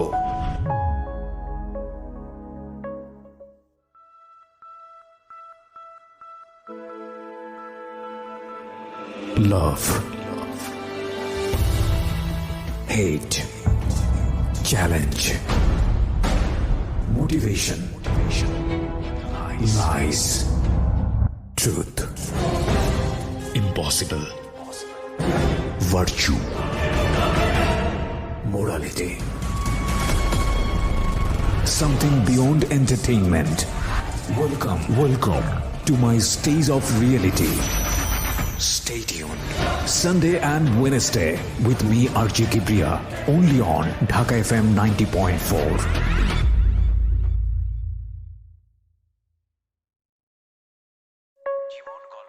শুনছেন আরজি কিবরিয়ার সাথে মিস্টার ম্যাঙ্গো ক্যান্ডি প্রেজেন্টস জীবন গল্প। সময় রাত 12টা। প্রিয় শ্রোতা, শুনছেন মিস্টার ম্যাঙ্গো ক্যান্ডি প্রেজেন্টস জীবন গল্প। আমি আরজি কিবরিয়া আপনার সঙ্গে রয়েছি। আমি কথা না বাড়িয়ে আমার যিনি গেস্ট রয়েছেন তার কাছে আবারও ফিরতে চাই, এবং এই ফাঁকে আপনাদের সবাইকে জানিয়ে দিচ্ছি, এখন থেকে জীবন গল্প প্রচারিত হবে রাত 2টো পর্যন্ত। সুতরাং 11টা থেকে 2টো পর্যন্ত এই 3 ঘন্টা আশা করছি আমাদের সাথেই থাকবেন। তাসলিমা যেখানটায় আমি ছিলাম, এক পর্যায়ে হালিমের সঙ্গে আপনার বিয়ে হয়ে গেল, এবং হালিম আপনাকে জিজ্ঞেস করছিল যে আসলেই সে তো নির্দোষ। তখন আপনি যেটা বলছিলেন, হ্যাঁ বলুন। তখন আমি বললাম তাকে যে না, আপনি তো ওই জন্য দায়ী না। তো উনি আমাকে জিজ্ঞেস করলো যে কেন তাহলে এগুলো করলে, আমাকে কেন ফাঁসালে। রাইট। তখন আমি বললাম যে না, আমি আপনাকে ফাঁসাইনি। তো আমি এক পর্যায়ে ওনার কাছে যেটা বলতে গেলে আশ্রয় চাই, যে আপনি আমাকে একটা অসহায় মেয়ে হিসাবে বা বন্ধু হিসাবে আশ্রয় দেন, আমি আপনার কাছে আশ্রয় খুঁজছি। পরে সে শিক্ষিত ছিল, মানে বিয়ে পাশ ছিল, তার মনে এক পর্যায়ে সে আমাকে আশ্রয় দেয়। আচ্ছা। তার সাথে আমার কোনো স্বামী স্ত্রীর সম্পর্ক ছিল না, ওই দিক থেকে ও খুবই ভালো ছিল। ওকে। যখন আমার বাচ্চা মানে 8 মাস গর্ভাবস্থায় আমি, তো তখনও কি বলছিল যে বাচ্চাটাকে নষ্ট করতে ফেলতে, তখন সে বলছিল এক পর্যায়ে যে বাচ্চাটা কি নষ্ট করা যাবে কিনা। তখন মেডিকেলও নিয়ে গেছিল, তো মেডিকেল বলতেছে যে 8 মাস হয়ে গেছে প্রায়, বাচ্চাটা নষ্ট করা যাবে না। তখন ও আমাকে বলে যে তাসলিমা দেখো, আমি একটা ছেলে মানুষ, যদি তুমি এখানে থাকো তাহলে আমি তোমার জন্য কি বা করতে পারবো, আর এই অবস্থায় তুমি কি চাও আমার কাছে। আমি অনেক বিবেচনা করে দেখলাম যে একজন অপরাধ করবে আর একজন তার দায়ী নেবে, তা তো কখনো হতে পারে না। তখন আমি ওকে বললাম যে আপনি আমাকে এক কাজ করেন, ট্রেনের টিকিট কেটে আমাকে গাড়িতে তুলে দেন, আমি বাড়ি চলে যাব। পরে ও আমাকে টিকিট কেটে দেয়, গাড়িতে উঠিয়ে দেয়, তখন আমি বাড়ি চলে যাই। বাড়িতে যাওয়ার পরে আমার মা আমাকে কিছুই বলে না, কারণ তখন আমি বিপদে ছিলাম। তো আমাকে জিজ্ঞেস করে যে কিভাবে কি হয়েছে। তখন আমার মিথ্যে বলতে হয় এক পর্যায়ে আর কি, যে আমার বিয়ে হয়েছে বা আমার স্বামী আমাকে গাড়িতে উঠে দিয়ে গেছে, তাই আমি আসছি, না হয়তো দেশের বাড়িতে মান সম্মান থাকবে না। তো এভাবে 8 মাস 9 মাস পার হয়ে যায়। পার হলে আমার ছেলে বাচ্চা জন্ম নেই। মানে আপনি ভেবে চিন্তেই বাচ্চাটার জন্ম হলো আপনার? জি, বাচ্চাটার জন্ম নেই। বাচ্চাটা জন্ম নেওয়ার পরে যা হয়, আমার মা, আমার ভাই বোন, ওরা অবশ্যই কেউ আমাকে দেখতে পারে না। তো আমার খুবই রাগ হয় যে আমার বিয়ে হলো না, সংসার হলো না, তো বাচ্চা হলো কই থেকে। তখন আপনি বুঝতেছেন না বিষয়টা? হ্যাঁ, তখন বুঝতেছি যে বাচ্চারা এইভাবে এই কারণে হয়েছে। তো বাচ্চা যে হইলো, এই বাচ্চা নিয়ে আমি কি করব? এই বাচ্চা আমি কার পরিচয়ে পৃথিবীতে মানুষ করব, বা এই বাচ্চাকে কে লালন পালন করব? তখন আমার এগুলো মানে মাথার ভিতরে কাজ করতেছে যে তখন আমি কেন বললাম না এগুলো, বললে হয়তো সংশোধন হতো। আজকে চুপ থেকে আমার লাইফটাকে আমি নিজেই শেষ করে দিলাম, এখন আমি কি করব? তখন এক পর্যায়ে যখন আমার মা আমাকে খুবই অত্যাচার করতেন, তো ওদের আমি কিছু বলতে পারতাম না। তো এক পর্যায়ে আমার রাগ হইতো ওই বাচ্চার উপরে যায়, সেটা যে বাচ্চাটার জন্য আজকে আমি কোনো কাজ করতে পারি না, ঘরের বাইরে যেতে পারি না। কিন্তু ততদিনে কি আপনার ফ্যামিলি জেনেছে যে আপনার বাচ্চাটা কিভাবে হয়েছে, আসল ঘটনা কি জেনেছে? এখনো জানে না, আমার ফ্যামিলি সত্যিটা এখনো জানে না। তাদের কাছে আমি সবসময় মিথ্যে বলছি। So this is how much important. See, এই প্ল্যাটফর্মটা এত বেশি মানুষের আপন হয়ে গেছে, জীবনের ভয়াবহতম কঠিনতম সত্য কথা যেটা হয়তো পৃথিবীতে কেউ জানে না একমাত্র সৃষ্টিকর্তা ছাড়া, সেটা তারা এসে নির্ভয়ে এই প্ল্যাটফর্মে বলেন। That's really honour for us. আমরা এটাকে সম্মান মনে করি এবং আজকে এই গল্পটা হয়তো অনেক পাষণ্ড মানুষের অন্তরকে অনেকখানি নরম করে দেবে। আপনি যেটা বলছিলেন যে তো, কিন্তু আমার তো সন্দেহ হওয়ার কথা যে এতদিন ধরেও বাবা খোঁজ নিচ্ছে না, বাড়িতে আসতেছে না, স্বভাবত তো সবার জিজ্ঞেস করা উচিত যে জিজ্ঞেস করে। তখন আমি বলতাম যে ওর বাবা চাকরি করে, সেজন্য আসতে পারে না। তো 6 মাসের সময় আমি বাচ্চাটাকে নিয়ে মানে ওই কাকার কাছেই যাই। যাওয়ার পরে কাকাকে ডাকার পরে কাকা আসে বের হয়ে, কিন্তু আমাকে তেমন একটা গুরুত্ব দেয় না। তো আমি আর ওনার সাথে কথা না বলে ওখান থেকে চলে আসি ওনার অফিস থেকে। আসার পরে ট্রেনে ওঠার পরে আমার এক পর্যায়ে মনে হয় যে আজকে যদি এই বাচ্চারা না থাকতো আমি যে কোনো একটা চাকরি নিতে পারতাম, চাকরি করেও আমি নিজের জীবনটা বাঁচাতে পারতাম, ভালো থাকতে পারতাম। কিন্তু এই বাচ্চারা যেন তো আমি চাকরিও করতে পারতেছি না। তো আমাদের যে সিলেটের ট্রেনগুলো হয় এগুলো কিন্তু বেশিরভাগ একটা যাত্রী হয় না, তেমন বেশিরভাগই খালি থাকে, গরিবের পরে অনেকটাই খালি হয়ে যায়। তো ওই ট্রেনে বেশি একটা মানুষ ছিল না, থাকলেও পিছনের সিটে ছিল, সামনের সিটে কোনো মানুষ ছিল না। তো আমার হঠাৎ মাথার মধ্যে এমন একটা বুদ্ধি কাজ করে যে আমি বাচ্চাটাকে আজকে ট্রেন থেকে ফেলে দেব। ট্রেন থেকে ফেলে দেবেন? যদি আমি ট্রেন থেকে ফেলে দেই তাহলে আমি ফ্রি হয়ে যাব, তাহলে আমি যেখানে খুশি সেখানে যেতে পারবো, আমার মার খেতে হবে না, মানুষের কথা শুনতে হবে না, আমি চাকরি করতে পারবো, আমি বাঁচতে পারবো। আচ্ছা, তখন বাচ্চাটার বয়স কত? তখন বাচ্চাটার বয়স 6 মাস। তো আমি এখানে পজ দিব একটু। অনেক আগে সম্ভবত এটা এনটিভিতে একটা রিপোর্ট দেখেছিলাম, বদরুদ্দোজা বাবু ভাইয়ের একটা রিপোর্ট, সম্ভবত আমি যদি ভুল না করে থাকি।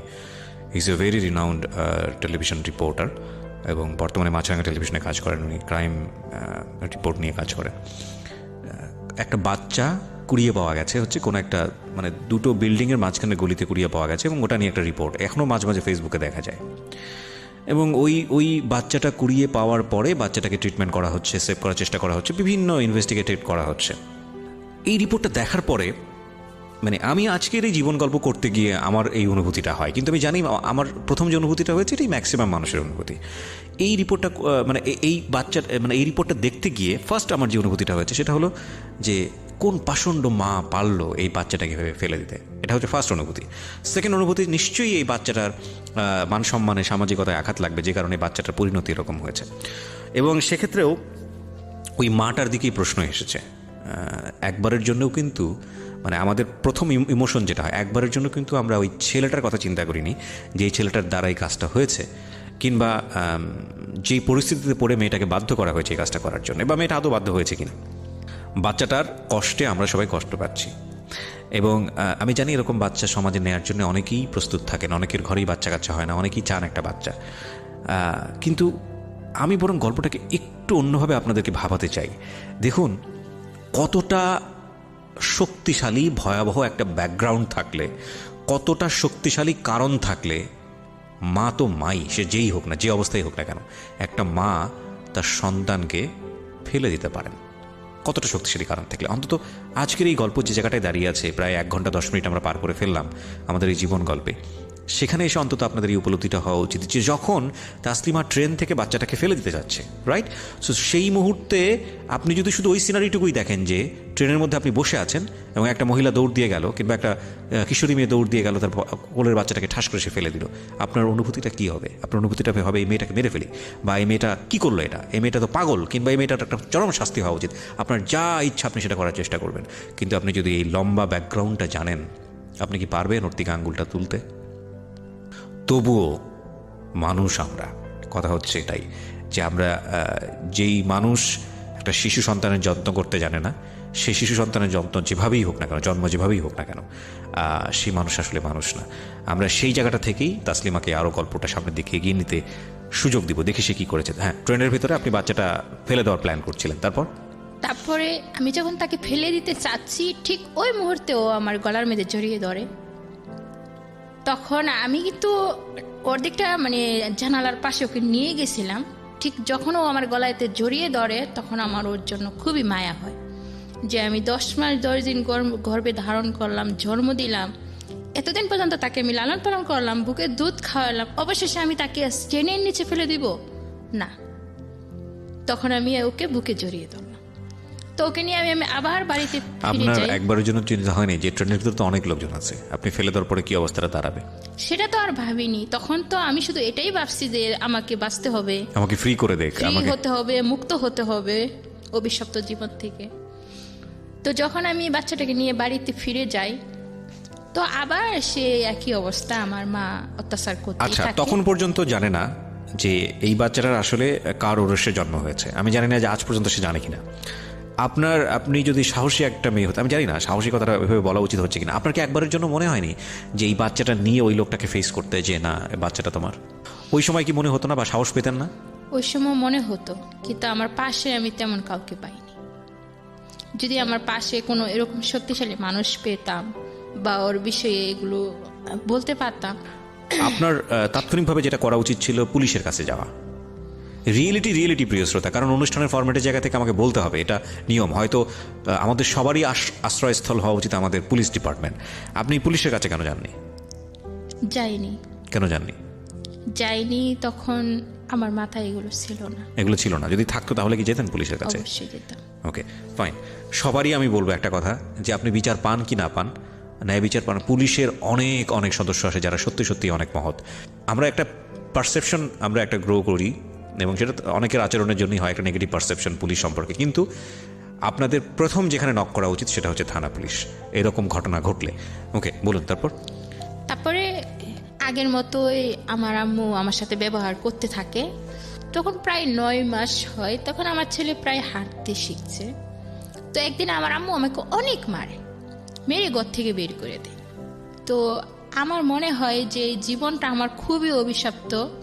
তো যে বাচ্চার জন্য আজকে আমি অভিশপ্ত হয়েছি, তো বাচ্চার কি দোষ? বাচ্চার তো কোনো দোষ নেই, তাকে একা মারবো কেন? আমি নিজেও মরবো আজকে। তো মানে আমি প্ল্যান ছিল যে বাচ্চাকেও মারবেন, আপনিও মরে যাবেন। নিজেও মরবো। তো আমি বিশ্ব রুট আমাদের পাশে আছে, তো ওখানে আমি চলে যাই। যাওয়ার পর বাচ্চাটা ঘুমিয়েছিল, আমি কোলে নিয়ে, মানে ঠিক গাড়ি আসতেছে, মানে আমি যাচ্ছি, ঠিক ওই মুহূর্তে একটা লোক আমাকে পিছন দিয়ে টেনে ধরার পর তখন রাত্রে 11টা বাজে, বলতেছে যে তুমি এটা কি করতেছো, এখন তো মরে যেতাম। আমি বলতেছি আমি তো মরতেই চাই, যে জীবনে আমার কোনো মূল্য নেই, দাম নেই, সেখানে বেঁচে থেকে কি লাভ। তো আমি খুব কাঁদতেছিলাম আর বলতেছিলাম কথাগুলো। তো উনি আমাকে বলতেছে কি হয়েছে, কি সমস্যা। তো উনি আমাকে বাসায় নিয়ে যাওয়ার পরে আমার আম্মুকে ডেকে তোলার পরে বলতেছে আপনার মেয়ে কোথায় আছে, কি আছে, খবর না রেখে আপনি ঘুমাচ্ছেন? আপনার মেয়ে তো আজকে আত্মহত্যা করতে গেছিল। আচ্ছা। তখন আমার মার মনে হয় একটু দয়া হয় যে বাচ্চাটাকে নিয়ে এসে আত্মহত্যা করতে গিয়েছিল। তখন থেকে এই পর্যন্ত মানে আমার মা কি করে, ওই বাচ্চাটার প্রতি একটু দরদ হয় আর কি। আচ্ছা। যেমন আমাকে মায়া না করলো, আমার সন্তানকে মায়া করে। তো আমি আবার একটা কাজ পাই, তো কাজ করতে থাকি, আমার বাচ্চাকে লালন পালন করতে থাকি। এভাবে 2 বছর 2.5 বছর হয়ে যায়। তো আমি তো ফাঁক পাইলেই কোনো অল্প একটু সমস্যা হলেই ওকে মারতাম, কোনো একটু কিছু হলেই ওকে মারতাম। মানে এটা আপনি বুঝতে পারতেন যে কাজটা করা ঠিক হচ্ছে না, কিন্তু আপনি নিজেকে ঠিক কন্ট্রোল করতে হচ্ছে পারতেন না। না। মানে যখন আমার রাগ হতো কারোর উপর, তো এই রাগ আর দেখাতে পারতাম না। সব রাগ আমি আমার বাচ্চার উপর দেখাতাম, কারণ ওর জন্যই আমার কপালে এত কিছু, ওর জন্যই আমার সব কিছু। তো ওকেই সবসময় আমি টর্চার করতাম। এক পর্যায়ে কি হয়, আমার সন্তান কথা বলতে শিখে প্রায় 1.5 বছরই মা বলে ডাকে। তো 2.5 বছরের সময় সে আমাকে বলে যে আম্মু তুমি চলে যাও। কোথায় যাব বাবা? তুমি গিয়ে চাকরি করো, দেখো না নানি মামা তোমাকে মারে বকে। যেদিন আমার এই 2.5 বছরের বাচ্চা আমার কষ্টটুকু বুঝতে পারলো, সেই দিন থেকে আমি ওকে বুকে টেনে নেই। তারপর থেকে আমি কোনো দিন ওর গায়ে আঘাত করি না। যে আমি যাকে এত অবহেলা করলাম, যাকে এত কষ্ট দিলাম, আজকে সেই 2.5 বছরের বাচ্চা আমার কষ্ট বুঝতে পারলো, যে এখানে থাকলে আমার কষ্ট হচ্ছে। ওর নিজের কষ্ট না ভেবে আমার কষ্টের কথা ভাবলো, যে মাকে ছাড়া থাকতে ওর কষ্ট হবে সেটা সে ভাবেনি কখনো। তো আমি চলে যাই, মাসে মাসে 2000 করে টাকা দিতাম আম্মু। গিয়ে আপনি কোথায় কাজ করলেন? আমি প্রথমত ঢাকা টঙ্গী আসি আমার চাচাতো বোনের জামাইয়ের সাথে। ওনারা মানে ওনার মেয়ে ঢাকায় থাকতো, ওখানে এসে চাকরি নিয়ে এভাবে চাকরি করতে থাকি আর আমার ছেলেকে লালন পালন করতে থাকি। এক পর্যায়ে আমার ছেলের বয়স প্রায় 4 বছর, তখন আমি বাড়িতে ব্যাক করি আমার ছেলের জন্যই। ব্যাক করার পর আমার যে ভাইটা ছিল উনি আবার মারা যায়। তো উনি মারা যাওয়ার পরে যেটা হয় আর কি, ঘরের ভিতরে কোনো টাকা পয়সা বেশি একটা থাকে না। তো আমার মা রাগ করে আমাকে বলে যে আমার ছেলেটা না মরে যদি তুই মরতি। তা আমার অনেক কষ্ট লাগে যে আমার মা আমার মৃত্যু কামনা করলো, আমি এখানে আর থাকবোই না। তো আমি ভাইয়া মরা 43 দিনের দিন আমি ঢাকায় ব্যাক চলে আসি আমার এক বান্ধবীর সাথে যোগাযোগ করে। আসার পরে যা হয়, আমার বান্ধবীর এখানে একটা পাত্র আছে, তো ওরা বলে কি তোর জীবনটা কি এভাবেই চলবে, তোর কি বিয়ের সাথে দরকার নেই বা সংসার দরকার নেই।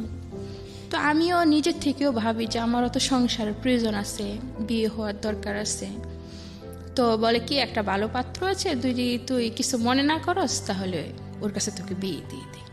তা আমি বলি ঠিক আছে, ওকে আমার দেখতে হবে বা উনিও আমাকে দেখবে। তো উনি আসার পরে বলে যে ওনার স্ত্রী মারা গেছে, ওনার একটা ছেলে একটা মেয়ে আছে, তো ওনার ওয়াইফ লাগবে বা উনি বিয়ে করবে। তো ওনাকে দেখে আমারও পছন্দ হয়, গাড়ির ড্রাইভার ছিলেন, ডিস্ট্রিক্ট গাড়ি চালাতে। উনি কি জানতো যে আপনার এরকম একটা অতীত আছে, আপনার একটা ছেলে আছে? অতীতের কথা বলিনি, কিন্তু বলছি যে আমার একটা বাচ্চা আছে, ছেলে বাচ্চা আছে। কিভাবে হয়েছে সেটা আপনি বলেননি? না, সেটা বলিনি, বলছি যে আমার আগে বিয়ে হয়েছিল, আমার কাছে ভালোই ছিল, মানে উনি আমাকে ভালোবাসতেন, ঠিক আছে, সংসারটা ভালোই চলছিল। তো ওখানে আমি আবার প্রেগনেন্ট হয়ে মানে বাচ্চা কনসিভ করেন আপনি? হ্যাঁ, কনসিভ করি। তার মধ্যে আমি আবার জানতে পারি যে ওনার দেশের বাড়িতে বউ বাচ্চা আছে। মানে উনি ছেড়ে দেননি? ছেড়ে দেননি, মানে রাখা অবস্থায় উনি আমাকে বিয়ে করছে। আচ্ছা। ওখানে 3টা মেয়ে আছে, একটা ছেলে আছে। জানার পরে আমি তো পুরোপুরি ভেঙে পড়ি। তো বাচ্চার আমার 3 মাস, ওই সময় আমার বোন আসে, মানে সিলেট থেকে ঢাকা বেড়াতে আসে, তো ওকে নিয়ে একটু ঘুরতে যাই। তা আমার স্বামী চট্টগ্রাম থেকে ঢাকা গাড়ি চালাইতো, তো চট্টগ্রাম থেকে বাসায় ফিরে, তো আমার একটু জ্বর আসে হালকা। আসার পরে আমি কিছু ট্যাবলেট খাই, খাওয়ার পরে রাত্রে আমার স্বামী আসলে তার সাথে একসাথে বসে ভাত খেতে বসি আর কি। যে ফ্লোরে আমি ভাত খেতে বসি, মানে ভাত খেয়ে উঠে যাওয়ার পরে মানে পুরো ফ্লোর একদম রক্তে ভরে যায় আর কি, যেমন ব্লাডে ভরে যায়। আমার স্বামী ভাবে হয়তো আমি ওষুধ খেয়ে বাচ্চাটা নষ্ট করে ফেলি। আচ্ছা। তো ও আমাকে বারবার জিজ্ঞেস করতে পারে, তাসলিমা এটা হলো কি করে? আমি বলতেছি আমি তো কিছু জানি না। তুমি কি খাইছো? নিশ্চয়ই তুমি কিছু খাইছো। আমার ওষুধগুলো চেক করতে থাকে। তো ওষুধগুলো চেক করে দেখে না, ওই ধরনের কোনো ওষুধ খাইনি। তো রাত্রে এক পর্যায়ে আমার পেটে প্রচন্ড ব্যথা হয়। তো আমি ঘুমিয়ে পড়ি, মানে সকাল ও ব্যথা, খুবই প্রচুর ব্যথা, কাঁদতে থাকি। আর ও সকাল, আমার স্বামী সকাল 5টা বাজে উঠে কোথায় জানি চলে যায়। তো ওকে আমি ফোন দিই, কি ব্যাপার, তুমি কোথায়, বাসায় আসবে না? ঠিক আছে আমি আসতেছি। তো এসে দেখে আমি খুবই কান্না করতেছি। জি। তো আমার মাথায় হাত বুলিয়ে দিয়ে বলছে, তাসলিম কি হয়েছে, তুমি কান্না করতেছো কেন? তুমি ডাক্তারের কাছে নিতে হবে, তুমি কি ডাক্তারের কাছে যাবা? আমি কো হ্যাঁ যাওয়ার তো দরকারই। ও আবার কি করে, আমার এই অসুস্থতার সুযোগ নিয়ে ও জামা কাপড় যা কিছু আছে ব্যাগের ভিতরে গুছাইয়ে নিয়ে আর চাকরি ছেড়ে বেতন নিয়ে ওই দিনই সে চলে যায়, আমাকে ফেলে চলে যায়, ওকে আমাকে না বলে চলে যায়। তো ওনার সাথে একজন সহকর্মী, মানে আরেকটা ড্রাইভার বাসায় এসে বলতেছে যে দোকান বাকি, ঘর ভাড়া এগুলো কি দিছে আপনার স্বামী? আমি কই না, কো তো চাকরি ছেড়ে চলে গেছে। বিরতি নেব একটা প্রিয় শ্রোতা, ছোট্ট একটা বিরতির পর আমরা আবারও ফিরে আসবো মিস্টার ম্যাঙ্গো ক্যান্ডি প্রেজেন্টস জীবন গল্পে। আমি আরজি কিপ্রিয়া আপনার সঙ্গেই রয়েছি। আমাদের এই অনুষ্ঠানটি আমরা আপলোড করি আমাদের ইউটিউব চ্যানেলে, আপলোড হচ্ছে কিছুক্ষণের মধ্যেই। আপনারা চলে আসতে পারেন আমাদের ইউটিউব চ্যানেলে, পুরো গল্পটা আপনারা ওখান থেকে শুনতে পারবেন। যারা রাতের বেলা শুনতে শুনতে অনেক সময় ঘুমিয়ে যান, তারা অবশ্যই আমাদের ইউটিউব চ্যানেল থেকে পুরো গল্পটা ডাউনলোড করতে পারবেন এবং শুনতে পারবেন। শুধু এটাই না, পুরনো এপিসোড যেগুলো আছে সেগুলোও শুনতে পারবেন। আমাদের ইউটিউবের ঠিকানা হচ্ছে www.youtube.com/dfm904। আমি আবারও বলছি www.youtube.com/dfm904। চ্যানেলটি আছে ঢাকা FM 90.4 নামে। অবশ্যই সাবস্ক্রাইব বাটনে ক্লিক করে ডান পাশের নোটিফিকেশন বাটনে ক্লিক করে নেবেন, কিংবা ঢাকা FM 90.4 নামে আপনি যদি ইউটিউবে সার্চ করেন আমাদের চ্যানেলটি চলে আসবে। বাই দ্য ওয়ে, বিরতিতে যাবার আগে যেটা বলতে চাই, সিচুয়েশন যখন খুব কড়া, মন বসে না কোনো কাজে, তখন মন ঠিক করতে মুখ দিতে পারেন কাঁচা আমের স্বাদে Pran Mr Mango Candy. Good mood guaranteed. ছোট্ট একটা বিরতি। শুনছেন আরজি কিবরিয়ার সাথে মিস্টার ম্যাঙ্গো ক্যান্ডি প্রেজেন্টস জীবন গল্প।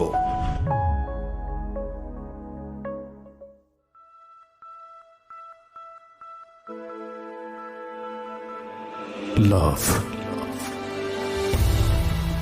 hate, challenge, motivation,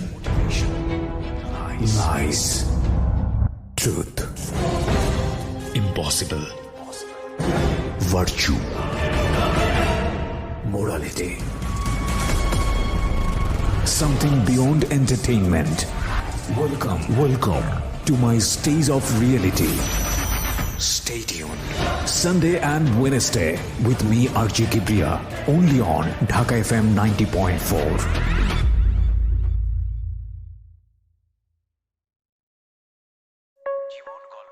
শুনছেন আরজি কিবরিয়ার সাথে মিস্টার ম্যাঙ্গো ক্যান্ডি প্রেজেন্টস জীবন গল্প। স্বাগত জানাচ্ছি আরো একবার। শুনছেন মিস্টার ম্যাঙ্গো ক্যান্ডি প্রেজেন্টস জীবন গল্প। আমি আরজি কিবরিয়া আপনার সঙ্গে রয়েছি। কথা না বাড়িয়ে আবারও ফিরছি আমাদের যিনি গেস্ট রয়েছেন তার কাছে। জি, আপনি যেখানটায় ছিলেন তারপর?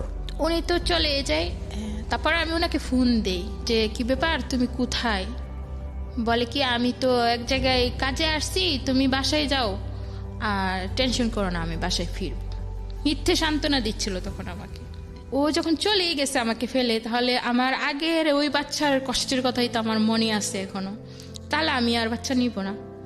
তখন আমি ম্যাডামকে বলি যে ম্যাডাম আমি বাচ্চা রাখবো না, এই 5.5 মাস হয়ে গেছে, তুমি এখন বাচ্চা রাখবা না, এগুলো আমরা নষ্ট করি না, 3 মাসের বাহিরে আমরা কোনো কিছু করি না, এগুলো খুবই খারাপ, যাও এখান থেকে যাও, বাচ্চা নষ্ট করতে পারবো। তো আমার একটাই নেশা ছিল তখন, ও যখন আমি প্রেগনেন্ট ওরা বুঝতে পারে তখন আমাকে চাকরি থেকে বের করে দেয়। তা আমি বাসায় এসে মানে সব ডাক্তারের সাথে, শুধু বড় বড় ডাক্তারের কাছে যে যোগাযোগ করতাম, টাকা নিয়ে নিয়ে যোগাযোগ করতাম যে আমার বাচ্চা আমি নষ্ট করে পারবো। তো একটা গাইনি ডাক্তার মানে আমার সাথে ওয়াদাবদ্ধ যে উনি পারবে, 3000 টাকা নিয়ে কন্ট্যাক্ট করে আমার সাথে। ওনার বাসায় আমি যখন যাই তখন উনি আমাকে দেখে টোটালি মানা করে দেয়, পারবে না। তো এভাবে চৌরাস্তা একটা বড় ডাক্তার থাকে স্বাস্থ্য ক্লিনিকে, ওই ডাক্তারে যাই। উনার সাথে আলাপ আলোচনা করার পরে মানে এইভাবে ঘুরতে ঘুরতে 7 মাসের উপরে চলে যায়। আচ্ছা।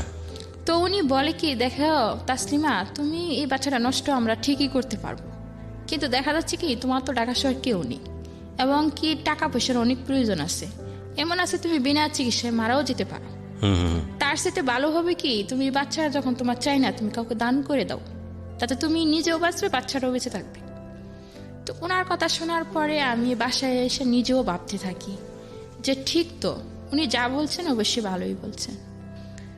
তো আমি একজনকে বলি যে কেউ যদি বাচ্চা নেই তাহলে আমি তাকে বাচ্চাটা দান করব, মানে আমার বাচ্চা পেটে থাকা অবস্থায় আমি চলে যাব। ঠিক ওই মুহূর্তে একটা মহিলাকে আমি শেয়ার করছিলাম কথাগুলো যে আমি বাচ্চা দিয়ে দিব।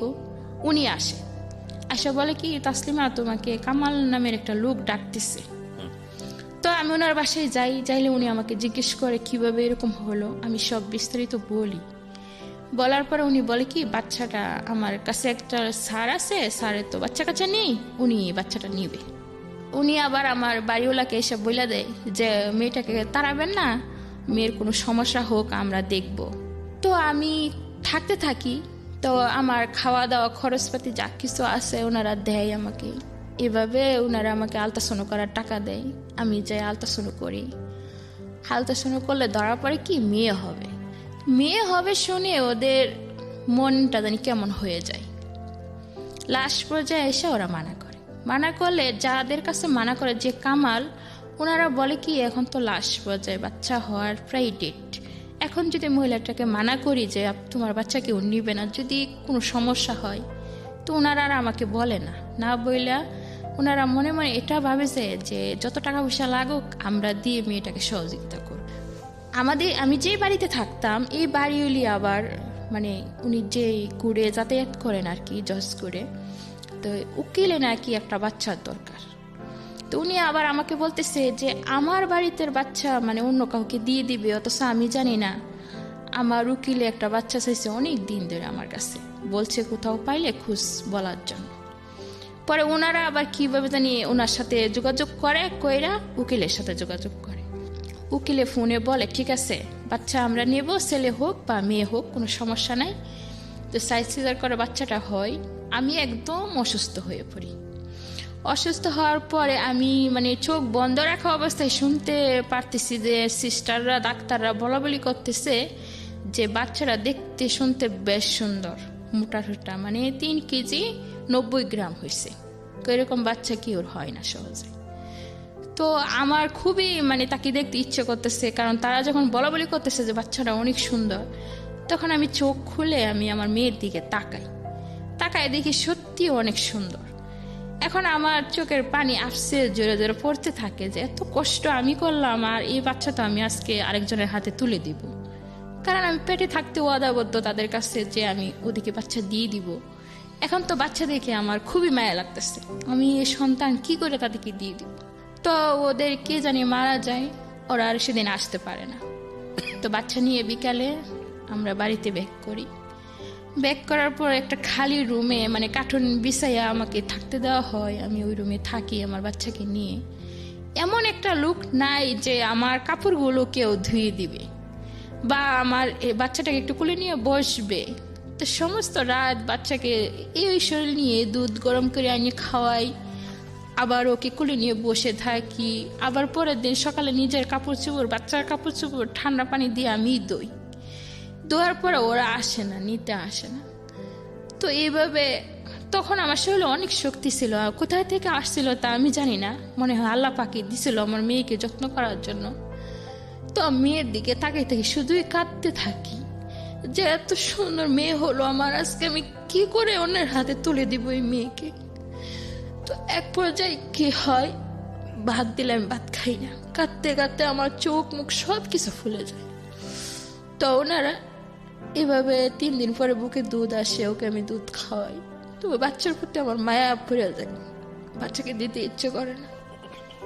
তো শনিবারে যখন ওরা আসবে বলছে 7 দিনের দিন যে আসতেছে, আমার মনে হচ্ছিল যে আমি যদি এখন পালাইতে পারতাম এখান থেকে, পালিয়ে আমার মেয়েকে নিয়ে এমন কোথাও চলে যেতাম যেখানে গেলে কেউ খুঁজে পাবে না, তাই করা উচিত ছিল। এদিকে 3 দিন পরে আমি আবার স্বামীকেও ফোন দেই যে তোমার একটা মেয়ে হয়েছে। ওর কান্না পর্যন্ত শোনাই, তবুও তার কোনো বিশ্বাস হলো না।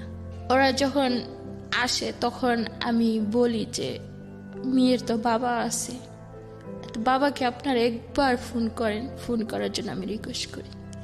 তো উকিল নিজে ফোন করে, তারা অনেক মানুষ আছে, 2-3 গাড়ি নিয়ে আসে। তো ফোন করার পরে উনি বলে কি যে তাসলিমা নামের কাউকে আমি চিনি না। তো ওনারা লাউড স্পিকার দিয়ে আমাকে শোনায়, বলে যে তুমি কার জন্য এই বাচ্চা রাখার চেষ্টা করতেছো, বাচ্চার মায়া করতেছো, ও তো তোমাকে চিনি না, কালকে বলবে কি বাচ্চা আমার না, তখন তুমি কি করবে? তখন বিবেচনা করে দেখলাম এই বাচ্চা আমি লালন পালনও করতে পারবো না, বা অসুস্থ শরীর নিয়ে ওকে নিয়ে যেখানেই যাই, বাচ্চা দেখতে যখন ভালো হয়েছে, সুন্দর হয়েছে, হয়তো অসুস্থ হয়ে আমি পড়বো, তখন যে কোনো কেউ আমার কাছ থেকে বাচ্চাটা কেড়ে নেবে। তো এর সাথে ভালো আমি ওদেরকে দিয়ে দিই। তো ওনাদের হাতে তুলে দিই। যেই মহিলাটা আমার বাচ্চাকে নিতে আসে, আবার ওনার একটা জিনিস আমার খুবই ভালো লাগে যে উনি আসার পরই আমার মেয়ের কাছে চলে আসে। আমার সাথে একটু বয়স বেশি হবে, ওনাদের বাচ্চা কাচ্চা কিচ্ছু হয় না, ওনারা ভালোই প্রভাবশালী। তো ওনার হাতে আমি আমার মেয়েকে তুলে দেই এবং ওয়াদা করায় যে আমি জন্ম দিয়েছি কিন্তু তাকে আমি লালন পালন করতে পারিনি, আপনার হাতে তুলে দিলাম, আপনি কোনোদিন আমার মেয়েকে কষ্ট দিবেন না। তো উনি আমার সাথে ওয়াদাবদ্ধ হয় যে হ্যাঁ বোন, আমি যতদিন বেঁচে থাকবো দুনিয়াতে আমি আপনার মেয়েকে অনেক ভালোভাবে মানুষ করবো, কখনো কষ্ট দিব। উনি নিঃসন্তান ছিলেন? নিঃসন্তান ছিলেন। আচ্ছা, এবং উনি ছিলেন অনেক উকিলের মেয়ে, উকিলের বউ ছিলেন। এবং এটা কি কন্ডিশন ছিল যে আপনি কোনোদিন আর মেয়েকে দেখতে পাবেন না বা মেয়ের সামনে যাবেন না? এরকম কোনো কথা ছিল না। তাদের সাথে কথা ছিল যে আমি যখন চাইব তখন আমার মেয়েকে আমি দেখতে পারবো। আচ্ছা, তারপরে আমি 10 দিনের দিন যখন আমার মেয়ে দিয়ে দেই, সেদিন তো ওরা বিকালবেলা মেয়েকে নিয়ে চলেই যায়, কিন্তু আমি খাওয়া দাওয়া টোটালি বন্ধ করে দিই, কাঁদতে থাকি, সমস্ত রাত আমি কাঁদতে থাকি। পরের দিন সকালে ওনারাই ফোন দেয় দিয়ে আমার খোঁজ খবর নেই যে আমি কেমন আছি। অত্যন্ত ভালো, মানবিক। আমি এই জায়গাটা একটু পজ নিব। আমি মাফ করবেন, একটা কথা মনে পড়ে গেছে, সে কারণেই বলতে চাচ্ছি। আপনারা নিশ্চয়ই জানেন, আমি আগের যে রেডিওতে একটা প্রোগ্রাম করতাম, সেখানে একটা গল্প প্রচার হয়েছিল এরকম, যে পুরো গল্পের আমি বিস্তারিত বর্ণনায় যেতে চাই না। আমি বরং আমি বলতে চাই যে আসলে এই যে জীবন গল্পটা প্রচার হলো এবং প্রচার হওয়ার পর এটা আর্থিক সাহায্য বিষয়ক ছিল। আমরা কিছু অর্থ সেখান থেকে তুলে দিয়েছিলাম। এটা সম্ভবত বইমেলার সময়ের গল্প, এবং পরবর্তীতে ওই গল্পটা নিয়ে একটা চ্যানেল, টেলিভিশন চ্যানেল, খুব নামকরা চ্যানেল, ওটার উপর একটা নাটক বানিয়েছিলেন। তো সৌভাগ্যবশত নাটকে খুব বড় বড় স্টাররা ওখানে অভিনয় করেছিলেন এবং এই নাটকটা আমার দেখার সুযোগ হয়েছিল। আমি কেন বলছি সেটা আমি একটু পরে বলি। তো আমার অদ্ভুত লেগেছিল যে জীবন গল্পটা যখন আমি শুনছিলাম, যিনি আসলে যার ঘটে গেছে জীবনের ঘটনাগুলো, মা আর মেয়ে দুজনে পাশাপাশি বসে থেকে গল্পটা বলছেন, সেই সময়ের গল্প, এবং একই সাথে ওই গল্পটা যখন প্রচার হচ্ছিল সেই সময়ের যে রিয়েল অনুভূতিটা, এবং গল্পটা যখন নাটক আকারে আসলো টেলিভিশনে বা যখন আমি দেখলাম, তখন ওই একই ফিলটা আর হচ্ছিল না। মানে মনে হচ্ছিল যে there is a lot of differences. এবং অদ্ভুত বিষয় হচ্ছে যে এই যে আসল যে অনুভূতিটা, সেটা কেন জানি আমার কাছে মনে হয় অনেক বড় বড় অভিনেতা কিংবা অনেক বড় পরিচালক হয়েও সেটা শেষ পর্যন্ত পর্দায় তুলে ধরা যায়নি। গল্পের এই মাঝখানে এসে এই ধরনের কথা বলার পিছনের একটা কারণটা হচ্ছে যে এই ভদ্রমহিলা যখন প্রথম সন্তানের গল্পটা তো আপনারা জানেনই, দ্বিতীয় সন্তান সেটা বৈধ ছিল, এবং যখন তিনি এটা তার যাকে কথা দিয়েছেন তার হাতে তুলে দিচ্ছেন, এখানে হয়তো কোনো একজন অভিনেত্রী অভিনয় করে বিষয়টাকে উপস্থাপন করতে পারবেন। কিন্তু আমার কেন জানি মনে হয় যে এই যে আপনি তার মুখ থেকে শুনলেন যার জীবনে ঘটনাটা ঘটে গেছে, সেখানে আপনি যে অনুভূতিটা পাচ্ছেন, এই অনুভূতিটা আমার মনে হয় না যে পৃথিবীর কোনো শিল্পকর্মে সেটা ধারণ করা সম্ভব। এবং এই জন্যই আমরা বলি যে জীবন অনেক বেশি নাটকের চেয়ে নাটকীয়। 10 দিন পরে আপনি বাচ্চাটাকে তুলে দিলেন এবং ওই বাসার মধ্যে আপনি একাই থাকেন তখন, জি, এবং আপনাকে হেল্প করার মতো কেউ নাই। তো যে পরের দিন ওরা আপনাকে ফোন দিয়ে খোঁজ নিচ্ছিল যে আপনি সুস্থ আছেন কিনা, যে আমি কেমন আছি। তো খালাম্মা বলল যে ও তো ভালো নেই, ও তো খুবই কান্নাকাটি করতেছে বাচ্চার জন্য। তো ওনারা বললো ওকে পরিবেশ চেঞ্জ করতে হবে। জি, মানে ওনার আরেকটা বাচ্চা আছে, ওনাকে বাড়িতে পাঠিয়ে দিন, তো ওই বাচ্চাটাকে কাছে পেলে হয়তো এই বাচ্চাটার কথা ভুলে যাবে। আর এই পরিবেশে থাকলে ওর বাচ্চাকে নিয়ে ও কুলে নিছে, ঘুম পাড়াইছে, তো ওর তো সবসময় মনে পড়বে। তো খালাম্মা আমাকে অনেক রিকোয়েস্ট করে, মা তুমি বাড়িতে চলে যাও। তো যখন ওনাদের হাতে টাকাটা দিয়ে যায় খালাম্মার হাতে, খালাম্মা আমাকে বলে না। যখন আমি বাড়িতে চলে যেতে চাই তখন ওই 10,000 টাকা আমাকে উনি দিয়ে দেয়। এখানে একটা বিষয় আসে, সেটা হচ্ছে 10,000 টাকার কোনো কন্ট্যাক্ট কি ওনার সঙ্গে আপনার হয়েছিল? কোনো কন্ট্যাক্ট ছিল না। এটা বলে ভালোবেসে দিয়েছেন। জিজ্ঞেস করছিল যে তাসলিমা তুমি কি বিনিময়ে কিছু চাও? আমি বলছি না, আমার সন্তানের বিনিময়ে কি নিব আমি আমার সন্তান আপনাদেরকে এমনিতে দান করলাম। তো ওই 10,000 টাকা ওনারা খুশি হয়ে আমাকে দিয়ে গেছিল। সন্তানের বয়স কত এখন? আমার মেয়ের বয়স এখন ওই অক্টোবর মাসের 2 তারিখে 2 বছর পূর্ণ হয়েছে। এই অক্টোবর মাসের 2 তারিখে 2 বছর পূর্ণ হয়েছে। ওকে, বলুন। তারপরে আমি তো বাড়িতে চলে যাই। যাওয়ার পরে যা হয় আর কি, আমার সমস্ত শরীরে পানি এসে যায়। হ্যাঁ, আমি একদমই ওখানে গিয়ে মৃত্যুর শয্যায়। তো আমার মা আমাকে দেখে, মানে উনি ঠিকই বুঝতে পারে যে কোনো একটা তো অবশ্যই হয়েছে। তো আমি কারোর সাথে কথা বলি না। তো আমার মা আমাকে জিজ্ঞেস করে যে মা তোমার কি হয়েছে? তো আমি আমার মায়ের কাছে কিছুই লুকাই না, সব কিছু খুইলা বলি। বলার পরে আমার মাও কাঁদতে থাকে যে তুমি এত কষ্ট করলা, কেন আমাদেরকে শেয়ার করলা না, কেন একবার বললা না? তোমার মেয়ে তুমি অন্যের হাতে তুলে দিয়ে আসছো, তুমি বলতা বা বাড়িতে চলে আসতা।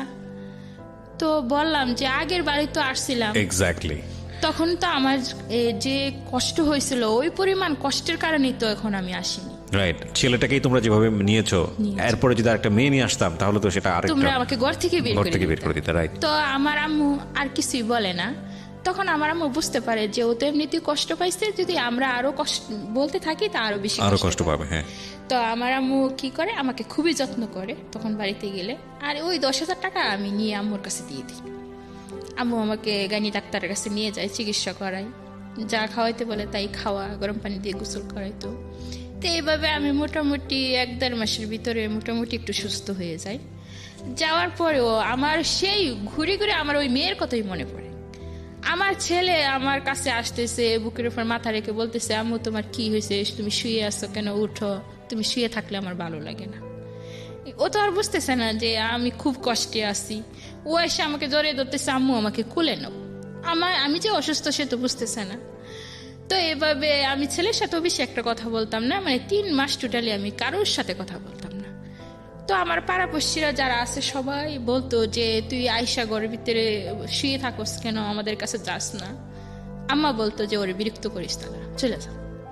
তো এইভাবে আমার মতো আমি থাকতে থাকি। 3 মাস পরে আমি ঢাকায় ব্যাক করি আমার মেয়ের টানে। অবশ্যই আসার কোনো উদ্দেশ্য ছিল না। যখন আমি আমার মেয়েকে দেখার জন্য যাই, মানে জসকোরে যাই, তখন ওনারা আমাকে দেখতে দিবে না। বিরতি নেব প্রিয় শ্রোতা, এখানে ছোট্ট একটা বিরতি। জীবনটাই আসলে অদ্ভুত। মনুষ্য জীবন আমরা নিয়ে আসি পৃথিবীতে মাত্র কয়েক বছরের জন্য, এবং এই কয়েক বছরেই আমাদের জীবনে যেসব অভিজ্ঞতা জন্ম হয় সেটা সত্যি মানে অনেক বেশি ভাবার মতো। যে আমরা প্রত্যেকটা মানুষই এক একটা উপাখ্যান, প্রত্যেকটা মানুষই এই জীবন নামক যে দৌড়, সেই দৌড়ে দৌড়াচ্ছি, হাঁপাচ্ছি, পড়ে যাচ্ছি, উঠে দাঁড়াচ্ছি, আবার দৌড়াচ্ছি। সবার গন্তব্য তো একটা জায়গাতেই, মৃত্যু। অথচ আমরা ওই জায়গাটাকে মনেই রাখি না, এবং মনে রাখি না। পাশে একজন ভুক্তভোগী থাকেন যার দিকে আমরা ফিরেও তাকাই না, কিংবা আমি এমন কোনো আচরণ করি যে আচরণের কারণে একজন ভুক্তভোগী হয়ে যান। আমাদের প্রতিনিয়তই মনে করা উচিত যে আমরা আসলে সবাই এখানে মুসাফিরের মতো, খুব শর্ট অ্যান্ড পিরিয়ডের জন্য আমরা এখানে দুনিয়াতে আসি। এবং যে ধরনের মানুষ নিয়ে আমি কাজ করি রেডিওতে, যেই ধরনের মানুষ, একেবারে গ্রাসরুট লেভেলের মানুষ, অ্যান্ড বিলিভ মি, প্রতিদিন আমার একটা দুটো করে গল্প এরকম শোনা হয়। অ্যান্ড খুব কন্ট্রাস্ট, আমার কাছে খুব অদ্ভুত লাগে। আমি এত মানুষের জীবন গল্প শুনেছি, কজনই বা রেডিওতে প্রেজেন্ট করেছি। টেলিভিশনে প্রতিদিন আমার অনুষ্ঠান থাকে সকালবেলা, যারা দেখেছেন রাঙা সকালের কথা বলছি। এবং ওখানে যেই ধরনের হাই প্রোফাইল মানুষের গল্প আমি শুনি, যারা সমাজের একেবারে ভেরি সফিস্টিকেটেড পার্সন, তাদের গল্প, এবং সমাজের এই যে একেবারে প্রান্তিক পর্যায়ের একজন মানুষ যার সামনে এখন বসে আছি, তার গল্প, এই প্রত্যেকটা গল্পই দেখুন আকাশ পাতাল পার্থক্য। হ্যাঁ, এবং উনিও একজন মানুষ, ওনাকেও মরতে হবে, এনাকেও মরতে হবে, আমাকেও মরতে হবে, আপনাকেও মরতে হবে। এই কথাগুলো এই কারণে বলছি যে আমরা হয়তো কোনো একটা সিস্টেমে পড়ে আমরা একটা বেটার লাইফ লিড করি। এই ভদ্রমহিলা, তিনি যদি একটা সিস্টেমে পড়তেন, তিনিও হয়তো বা সমাজের ওই শ্রেণীর মানুষ হতে পারতেন, কিন্তু তার কপাল ভালো না, বা সবাই হয়তো একই সিস্টেমে পড়ে না, যে কারণে উনি ভিকটিম। কিন্তু আমরা যারা একটু পজিটিভ সাইডে আছি, বা আমরা যারা একটু ভালো আছি, তারা যদি এই মানুষগুলোর প্রতি একটু সহানুভূতিশীল হতাম, তারা যদি মনে করতাম যে না, ওর জায়গাটা তো আমিও থাকতে পারতাম। আজকে মাইক্রোফোনের পাশে আমি কিবরিয়া বসেছি, ওই পাশে উনি বসেছেন, এমনও তো হতে পারতো ওই জায়গাটায় আমি আছি, উনি এখানে বসেছেন, হতেই তো পারতো। সৃষ্টিকর্তা তো করতেই পারতেন। তো আপনি লাকি, সেটা আপনি হননি। তো এই মানুষগুলোর প্রতি আমাদের যদি সেই সিম্প্যাথিটা থাকে যে না, উনি আমিও হতে পারতাম, সে যেই হোক না কেন, তাহলে সমাজটার চেহারা না রাতারাতি বদলে যায়। অ্যান্ড বিলিভ মি, এই যে আপনারা রেডিওতে যারা শুনছেন, আমি জানি প্রত্যেকেরই খুব অনুভূতি হচ্ছে, প্রত্যেকের মধ্যেই এই ফিলটা আসছে। কিন্তু সকালবেলা যখন ঘুম থেকে উঠবেন, ভুলে যাবেন। প্লিজ ভুলে যাবেন না, অন্তত কিছুটা হলেও মনে রাখার চেষ্টা করেন, এবং অ্যাটলিস্ট একটা মানুষের হেল্প করেন, একটা মানুষের পাশে দাঁড়ান, যতটুকু আপনার সামর্থ্য আছে। যদি কিছুই না থাকে তো পাশে দাঁড়িয়ে বলেন যে ভাই, আর কেউ না থাকুক, আমি তো তোমার সাথে আছি, টেনশন করো না। এতটুকু আপনি জানেন, এতটুকুতে সে বিশ্বজয় করে ফেলতে পারে। আমরা ছোট্ট একটা বিরতির পর এই ভদ্রমহিলার গল্পের একেবারে শেষাংশে ফিরবো। তার আগে আপনাদেরকে বলতে চাই, জীবন গল্প কিন্তু আজকে শেষ হবে রাত 2টোয়। তার মানে ঠিক রাত 1টায় আরও একজন জয়েন করছে আমাদের সঙ্গে। আশা করছি আমার সঙ্গেই থাকবেন। ওকে, বিরতিতে যাওয়ার আগে আরেকটা কথা একটু বলতে চাই, যেটা বারবারই বলছি, সেটা হচ্ছে সিচুয়েশনটা যখন নিজের মতো না, এবং মন যখন বসে না কোনো কাজে, হঠাৎ করেই কোনো ফুড আমাদের মনটাকে কিন্তু ঠিক করে দিতে পারে। যেমনটা হতে পারে কাঁচা আমের সাথে Pran Mr Mango Candy, good mood guaranteed. ছোট্ট একটা বিরতি। শুনছেন আরজি কিবরিয়ার সাথে মিস্টার ম্যাঙ্গো ক্যান্ডি প্রেজেন্টস জীবন গল্প।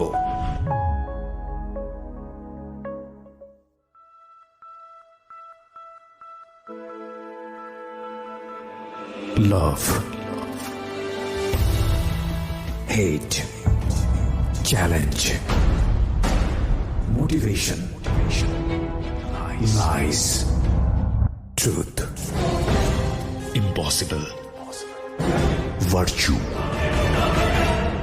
morality, something beyond entertainment. Welcome to my stage of reality. Stay tuned. Sunday and Wednesday with me, RJ Kibriya, only on Dhaka FM 90.4.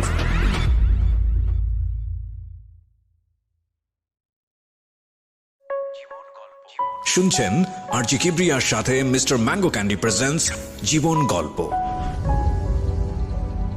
স্বাগত আরও একবার। শুনছেন মিস্টার ম্যাঙ্গো ক্যান্ডি প্রেজেন্স জীবন গল্প। আমি আরজি কিবরিয়া আপনার সঙ্গে রয়েছি এবং কথা না বাড়িয়ে আমি আবারও ফিরছি তাসলিমার কাছে। জি, তো আপনাকে বললো যে আপনাকে দেখতে দেবে না, তারপর? না, ওরা কিছুতেই আমাকে দেখতে দিবে না। কোনো ধরনের কি কাগজ করেছিলেন নাকি জাস্ট এমনিতে দিয়ে দিয়েছিলেন? ওরা আমার বাচ্চাকে নেওয়ার সময় আমার এক কপি ছবি আর আমার ভোটার আইডির ফটোকপি নিয়ে যায়। ওরা একটা কাগজ নিয়ে আসে, অবশ্যই সেটা সাদা ছিল। আপনি সাদা কাগজে সাইন করে আমি দিয়েছিলেন? সাদা কাগজে সাইন করে দিই, কোনো রকম শেয়ার ছিল না। ওকে। তো ওরা যখন দেখতে দিবে না, এক পর্যায়ে আমি জোরাজুরি করি, কেন দেখতে দিবেন না? ওই সময় তো এরকম কথা ছিল না। তো ওনারা বলে আমাদের নিয়ে নিছি যখন, সেটা আর দেখতে দেওয়া যাবে না। আপনি ভালো থাকেন, আপনার মতো আপনি থাকেন। আমার বাচ্চা আমি নিয়েছি, ওকে আমরা আমার মতো করে মানুষ করব, কিন্তু দেওয়া যাবে না, দেখা যাবে না।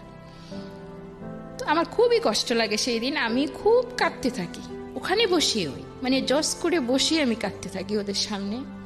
একজন প্রফেসর আমাকে বলে যে মা, ত্যাগটা তো তুমিই করছো, এই ত্যাগটাও তোমাকে করতে হবে। আর তুমি তো মা, 10 মাস 10 দিন গর্ভে ধারণ করছো, তাকে জন্ম দিছ, এক ফোঁটা হলো তারা তুমি বুকের দুধ খাওয়াইছো, তুমি মা থাকবা। ওরা যতই লালন পালন করুক, একদিন তোমাকেই মা বলে ডাকবে, তোমার কাছে ফিরবে। তুমি আশা ছাইরো না, আশা রাখো মনে, আশার আলো একদিন ঠিক জ্বলবে। তো ওনার কথা শুনে আমার খুবই ভালো লাগে। যে যাই হোক, সেদিন আমি ওখান থেকে চলে আসি, কিন্তু বারবার আমি ওদের কাছে যেতে থাকি। আমি কিছুতেই আমি আমার মেয়েকে বলতে পারি না, এখনো পারি না। যখন তার এই চেহারা আমার চোখের সামনে বেশি ওঠে বা ওর কথা আমি মনে করি, তখন আমার চোখ দিয়ে আশ্রা পানি ঝরতে থাকে। আমার মনে হয় যে আমি যদি ওকে সামনে পেতাম, যে আমার বাচ্চারা কোথায় আছে, আমি যদি সেই ঠিকানাটা জানতাম যে আমার বাচ্চারা কোথায় আছে, ওরা আমাকে ঠিকানাও দিচ্ছে না বা বলতেছেও না। তো ওরা শুধু অফিসের ঠিকানা দিচ্ছে, আমি অফিসে যাই। আমার মনে হয় যে আমি ওদের কাছ থেকে কেড়ে নিয়ে আসতাম, এবার জেল খাটতে হয় বা ফাঁসি হয় হতো। নিজের বাচ্চার জন্য আমি ফাঁসির দড়িও গলায় পড়তে রাজি ছিলাম, কিন্তু আসলে এরকম কিছু হচ্ছে না। ওরা আমার কাছ থেকে পালিয়ে বেড়াচ্ছে আর আমি ওদেরকে খুঁজে বেড়াচ্ছি। তো সন্তান কি জিনিস, প্রথম সন্তান হয়তো বা আমার অল্প বয়সে হয়েছিল, সেজন্য তার প্রতি এতটা দরদ ছিল না, এখন আছে। আর আমার মেয়ের প্রতি যে আমার এত টান, এত দরদ, হয়তো বা তাকে অন্যের কুলে তুলে দিছি বলি, ওই তার মায়া বা তার কোনো কিছু আমি বলতে পারি না। সবসময় মনে হয় যে আমি নিঃস্ব হয়ে গেছি। আপনি গল্পের এখন যে জায়গাটায় দাঁড়িয়ে আছেন, সেটা আপনার জীবনের বর্তমান পরিস্থিতি, আমি যেটা বুঝতে পারছি। আপনার প্রথম সন্তানের বয়স কত এখন? আমার প্রথম সন্তানের বয়স ডিসেম্বর মাসের 13 তারিখে 8 বছর পূর্ণ হবে। 8 বছর পূর্ণ হবে। ওকে, পড়াশোনা করছে? ক্লাস 3-তে পড়ে। ক্লাস 3-তে পড়ে। আপনার দ্বিতীয় সন্তান, যাকে আপনার একবারই তুলে দেওয়ার পরে আর জীবনে কখনো দেখার সুযোগ হয়নি, হয়তো আর কখনো হবেও না, কিন্তু আপনি মা, এবং আপনাকে আমার কোনোভাবেই বোঝানো সম্ভব না। পৃথিবীর এই কঠিন দায়িত্ব কেউই পারবে না, কোনো প্রেজেন্টারই পারবে না বা কোনো মোটিভেটরও পারবে না, যে একজন মাকে বোঝানো যে না, আপনার সন্তান আপনি দিয়েছেন, সুতরাং ওদিকে আপনি টার্গেট করেন না। কারণ মায়ের এই অনুভূতি, এটা কি, এটা সৃষ্টিকর্তা কি দিয়েছেন, এটা একজন মাই ভালো বলতে পারবেন। আর কি করেন আপনি এখন, এমনি পেশায় কি করেন? আমি আমার ওই বাচ্চারা হওয়ার পর থেকে আমি কোমরে একটা সমস্যা হয়ে যায়, বসে কাজ করতে পারি না, বেশিক্ষণ বসে থাকতে পারি না। তো গার্মেন্টসে চাকরি করতাম আগে, হয়তো বা সেজন্য এই সমস্যাটা হয়েছে। তো অনেক দিনই আমি বেকার ছিলাম। তো ডাক্তার একজন, উনি খুবই ভালো মানুষ, তো ওনার এখানে আমাকে ছোট্ট একটা চাকরি দেয় আর কি, 6,000 টাকা বেতন দেয় মাসে। আমি 8 ঘন্টা 5 ঘন্টা ডিউটি করি ওনার কাছে, টুকটাক কাজ করে দিই। তো ওটার থেকে আমি মনে করেন মাসে 1,000 কখনো 2,000 এরকম আমার ছেলের পড়ার খরচটা দিই শুধু, আর কোনো খরচ দিই না। আমার আম্মু বলছে আমাকে, মানে আমার আম্মা এখন আমাকে খুবই মায়া করেন। আমার ভাইয়া মরে যাওয়ার সময় আমার আম্মুকে রিকোয়েস্ট করে বলে গেছে যে ওর জীবনটার জন্য আমি দায়ী। আমি যদি ওই সময় ওরে টেক কেয়ার করতাম। আপনার মা মারা গেছেন? আমার ভাইয়ার কথা বলতেছি। আচ্ছা, ভাইয়া মারা গেছেন। ভাইয়া মারা গেছেন। আমার ভাইয়া নিজের দোষ নিজেই স্বীকার করলো যে আমি যদি ওকে ওই সময় টেক কেয়ার করতাম, আমার কাছে রাখতাম, তাহলে ওর জীবনটা আজকে এই জায়গায় দাঁড়াতো না। তো ওর জীবন যেভাবেই ধারাইছে ও তো খুব কষ্টেই আছে, তো যেভাবে থাকতে ভালো লাগে ও সেভাবেই থাকবে, তোমরা ওকে কিছু বইলো না, আর যদি পারো ওকে দেখো, ওর সন্তানকেও দেখো। তো আমার আম্মু সেই দিনই আমাকে বলছে যে মা তুমি যেখানে গিয়ে থাকতে তোমার ভালো লাগে সেখানেই থেকো, মানে আমার এই মেয়েটা হওয়ার পরে তোমার বাচ্চা মানে ছেলের জন্য কোনোদিনও তুমি টেনশন করো না, আমি যে কদিন পৃথিবীতে বাচ্চা আছি তোমার ছেলেকে আমি লেখাপড়াও শেখাবো এবং বড় করে রেখে যাব, আমি যেদিন মরে যাব সেই দিন তুমি তোমার ছেলের দায়িত্ব নিও এবং তাকে তুমি কাছে নিও, কারণ তখন তো ওকে দেখার মতন কেউ থাকবে না। এটা আপনার মা বলেছে আপনাকে? এটা আমার মা বলছে, এবং আমার মা এখন আমার খুবই টেক কেয়ার করে। যাই হোক, হয়তো খুব কঠিন একটা সময় আপনি পার করেছেন। তো আজকে আপনি যে গল্পটা বললেন এটা যদি আপনার পরিবার জানে, যেটা আমি প্রথমেই বলছিলাম, এটা একটা রিস্কি গল্প আপনার জন্য, আপনার সন্তানের পরিচয় নিয়ে কিংবা সব কিছু নিয়ে আপনি আজকে সব কিছু, এখানে কোনো কিছু রাগঢাক করেননি, সব কিছু ওপেন করে দিয়েছেন। কি হবে আপনার পরিবার যদি জানে? কোনো সমস্যা কি হবে? আমার পরিবার, আমার ছোট যে 2 বোন বিয়ে হয়েছে, তো সবুজ একটু শিক্ষিত, তারা এফএম শুনে আমি জানি হয়তো বা শুনতে পারে, কিন্তু শুনলেও তারা বুঝতে পারবে না যে এই গল্পটা। বুঝতে পারুক আর না পারুক সে জায়গাটা আমি যেতে চাই না। বুঝতে পারার পরেও যদি আপনার সঙ্গে খারাপ আচরণ করে এত গল্প শোনার পরে, তাহলে তাদেরকে নিয়ে চিন্তা করার কোনো সুযোগ নেই, দরকারই নেই।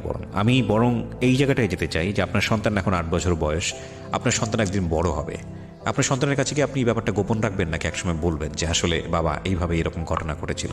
কি করবেন আপনার মন থেকে? কি আমার সন্তান এখনই আমাকে প্রশ্ন করে যে আমার বাবা কোথায়। একদিন আমার কাছে জিজ্ঞেস করছে যে আমার বাবা কোথায়, আমি বলছি তোমার বাবা মারা গেছে। তখন তার নানির কাছে গিয়ে জিজ্ঞেস করছে, সে একই কথা বলছে।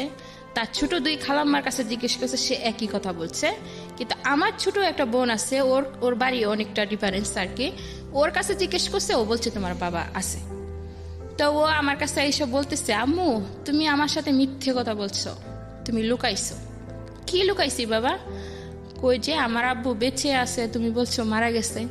তা আমি বলি না বাবা, যে তোমার খোঁজ খবর নেয় না, তোমার দায়িত্ব পালন করে না, তোমাকে কুলে নেয় না, আদর করে না, তোমাকে মজা কিনে দেয় না, তোমার সাথে দেখা করতে আসে না, সে তো মরে যাওয়ার মতোই। ফাইন, আপনি বোধহয় গল্পের একটা পর্যায়ে বলছিলেন যে যেই ভদ্রলোক আপনার সঙ্গে এই কাজটা করেছে, তো ভদ্রলোক শব্দটা উচ্চারণ করা ঠিক হলো না, যাই হোক, তো ওনার সঙ্গে বোধহয় আপনি একবার ফেস টু ফেস হয়েছিলেন আপনার বাচ্চা হওয়ার পরে, সেই ঘটনাটা কি ছিল? আমি আমার বাচ্চার 3 বছর হওয়ার পরে আমি ইচ্ছাকৃতভাবে চট্টগ্রামে যাই, যাওয়ার পরে ওনার মুখোমুখি হই, হওয়ার পরে আমি সব বিস্তারিত তাকে খুলে বলি যে আপনার একটু এই পরিস্থিতির কারণে দেখেন আজকে আমার জীবনটা শেষ হয়ে গেছে এবং আপনার একটা ছেলে সন্তান আমার কাছে আছে বা জন্ম নিয়েছে। আমি তার ছবিও দেখাই তারে। দেখানোর পরে সে কি করে, তার ফোন নাম্বারটা আমাকে দেয় এবং কি বলে সে মাসে মাসে কিছু টাকা খরচ দিবে। কিন্তু এই পর্যন্ত খরচ তো দূরের কথা, সে একবার ফোন দিয়েও জিজ্ঞেস করেনি। কিন্তু পিতৃ অধিকার বলে তো একটা বিষয় আছে, একটা হচ্ছে যে খরচ তো অন্য বিষয়, কিন্তু আপনার সন্তান যেভাবে আপনাকে প্রশ্ন করছে, এই প্রশ্নের উত্তর আপনি ভবিষ্যতে কিভাবে ফেস করবেন?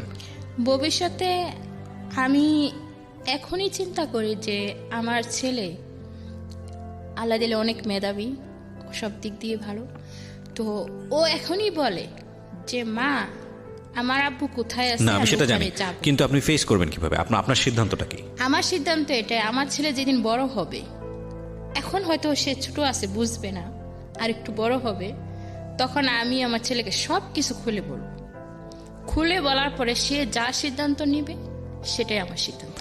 সেদিন যদি আপনার ছেলের সিদ্ধান্ত যদি এরকম হয় যে না, তার মধ্যে একটা হীনমন্যতা কাজ করে, বা এমন একটা সিদ্ধান্ত আসলো যেটা আপনি মানতে পারছেন না, তখন আপনি কি করবেন? এমন একটা সিদ্ধান্ত হতে পারে যে সে আপনার সঙ্গে থাকলো না, এমন একটা সিদ্ধান্ত হতে পারলো যে সে এমন হলো যে ঠিক আছে আমার যেহেতু বাবারও পরিচয় নেই আমি মারও পরিচয় দিব না, এরকম সিদ্ধান্ত তো আসতে পারে, মেবি যে কোনো কিছু হতে পারে।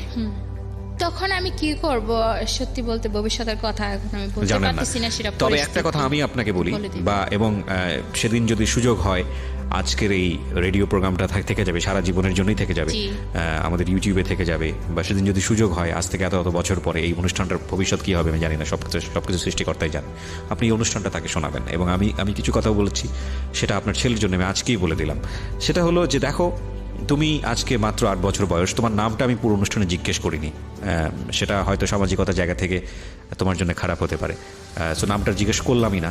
সো তোমাকে আমি তুমি করেই বলি, তোমার মা আজকে যে গল্পটা এখানে বলেছে, তোমার মা একজন নির্দোষ মানুষ। তোমার মা অনেক বড় একজন মা, সমাজের 8-10 জন মা যেটা পারে না, তোমার মা সেটা পেরেছে। তোমার মার মধ্যে অমানুষত্ব আছে, এবং যে কারণে সে চেষ্টা করেছে তোমাকে শেষ করে ফেলার জন্য, এবং সেটা এই সমাজ করতে বাধ্য করে নারীদেরকে, এই সমাজ করতে বাধ্য করে আমাদেরকে।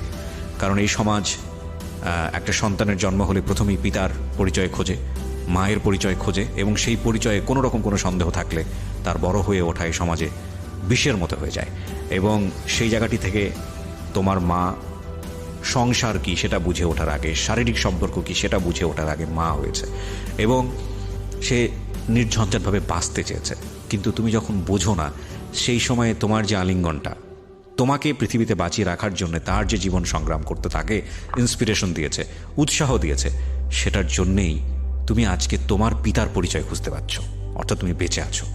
এবং এটার জন্য তোমার মা তার পুরো জীবনটাই স্যাক্রিফাইস করে দিয়েছে। সুতরাং 8-10 জন ছেলে মেয়ে তার মাকে যেভাবে সম্মান করে, তার চাইতে তোমার মায়ের প্রতি তোমার সম্মানটা অনেক বেশি হওয়া উচিত। আর তোমার বাবার প্রতি তুমি কি করবে সেই জায়গাটায় আমার কিছু বলার নেই, তবে তোমার মাকে অবশ্যই তোমার অনেক বেশি সম্মান করা উচিত। এতটুকু শুধু তোমার জন্যই থাকলো। প্রিয় শ্রোতা, আজকের এই জীবন গল্প এই পার্টটি এখানে শেষ হচ্ছে, কিন্তু আমি আগেই বলেছি রাত 1টায় আমাদের সঙ্গে যোগ দেবেন আরও একজন গেস্ট, তিনিও একজন নারী, তার জীবন গল্পটা আমরা খুব অল্প সময়ের জন্য জানবো। এবং এখন থেকে প্রতি বুধবার রাত 11টা থেকে 2টো পর্যন্ত আমি আরজে কিবরিয়া আপনার সঙ্গে থাকবো পুরো 3 ঘন্টা সময় এই জীবন গল্পে। আপনারা যারা আমাদের সঙ্গে ছিলেন তাদের সবাইকে শুধু একটা কথাই বলতে চাই, একটা ভুল করার আগে অন্তত 10 বার করে চিন্তা করুন। ভুলটা যদি করেই ফেলেন তাহলে সেটাকে সংশোধন করার জন্যে অন্তত 100 বার চেষ্টা করুন। বিশেষ করে এই নারী যিনি আমার সামনে বসে আছেন, তিনি কখনো কারো মা, কখনো কারো বোন, কিংবা কখনো কারো খুব শ্রদ্ধার জায়গাতে। এমন কোনো ভুল যাতে আমরা না করে ফেলি, বা এমন কোনো অপরাধ যাতে আমরা না করে ফেলি যাতে করে আমাদের বিবেকবোধের জায়গা থেকে সারাটা জীবন তাদের কাছে অনেক বেশি দায়ী থাকতে হয়। যদি করেই ফেলি তাহলে সে জায়গা থেকে বের হয়ে আসার জন্য চেষ্টা করি। অন্তত এই সন্তানের জায়গাটি থেকে যিনি পিতা আছেন তাকে তো আমি সে কথাটাই বলবো, এছাড়া কী বা বলবার আছে।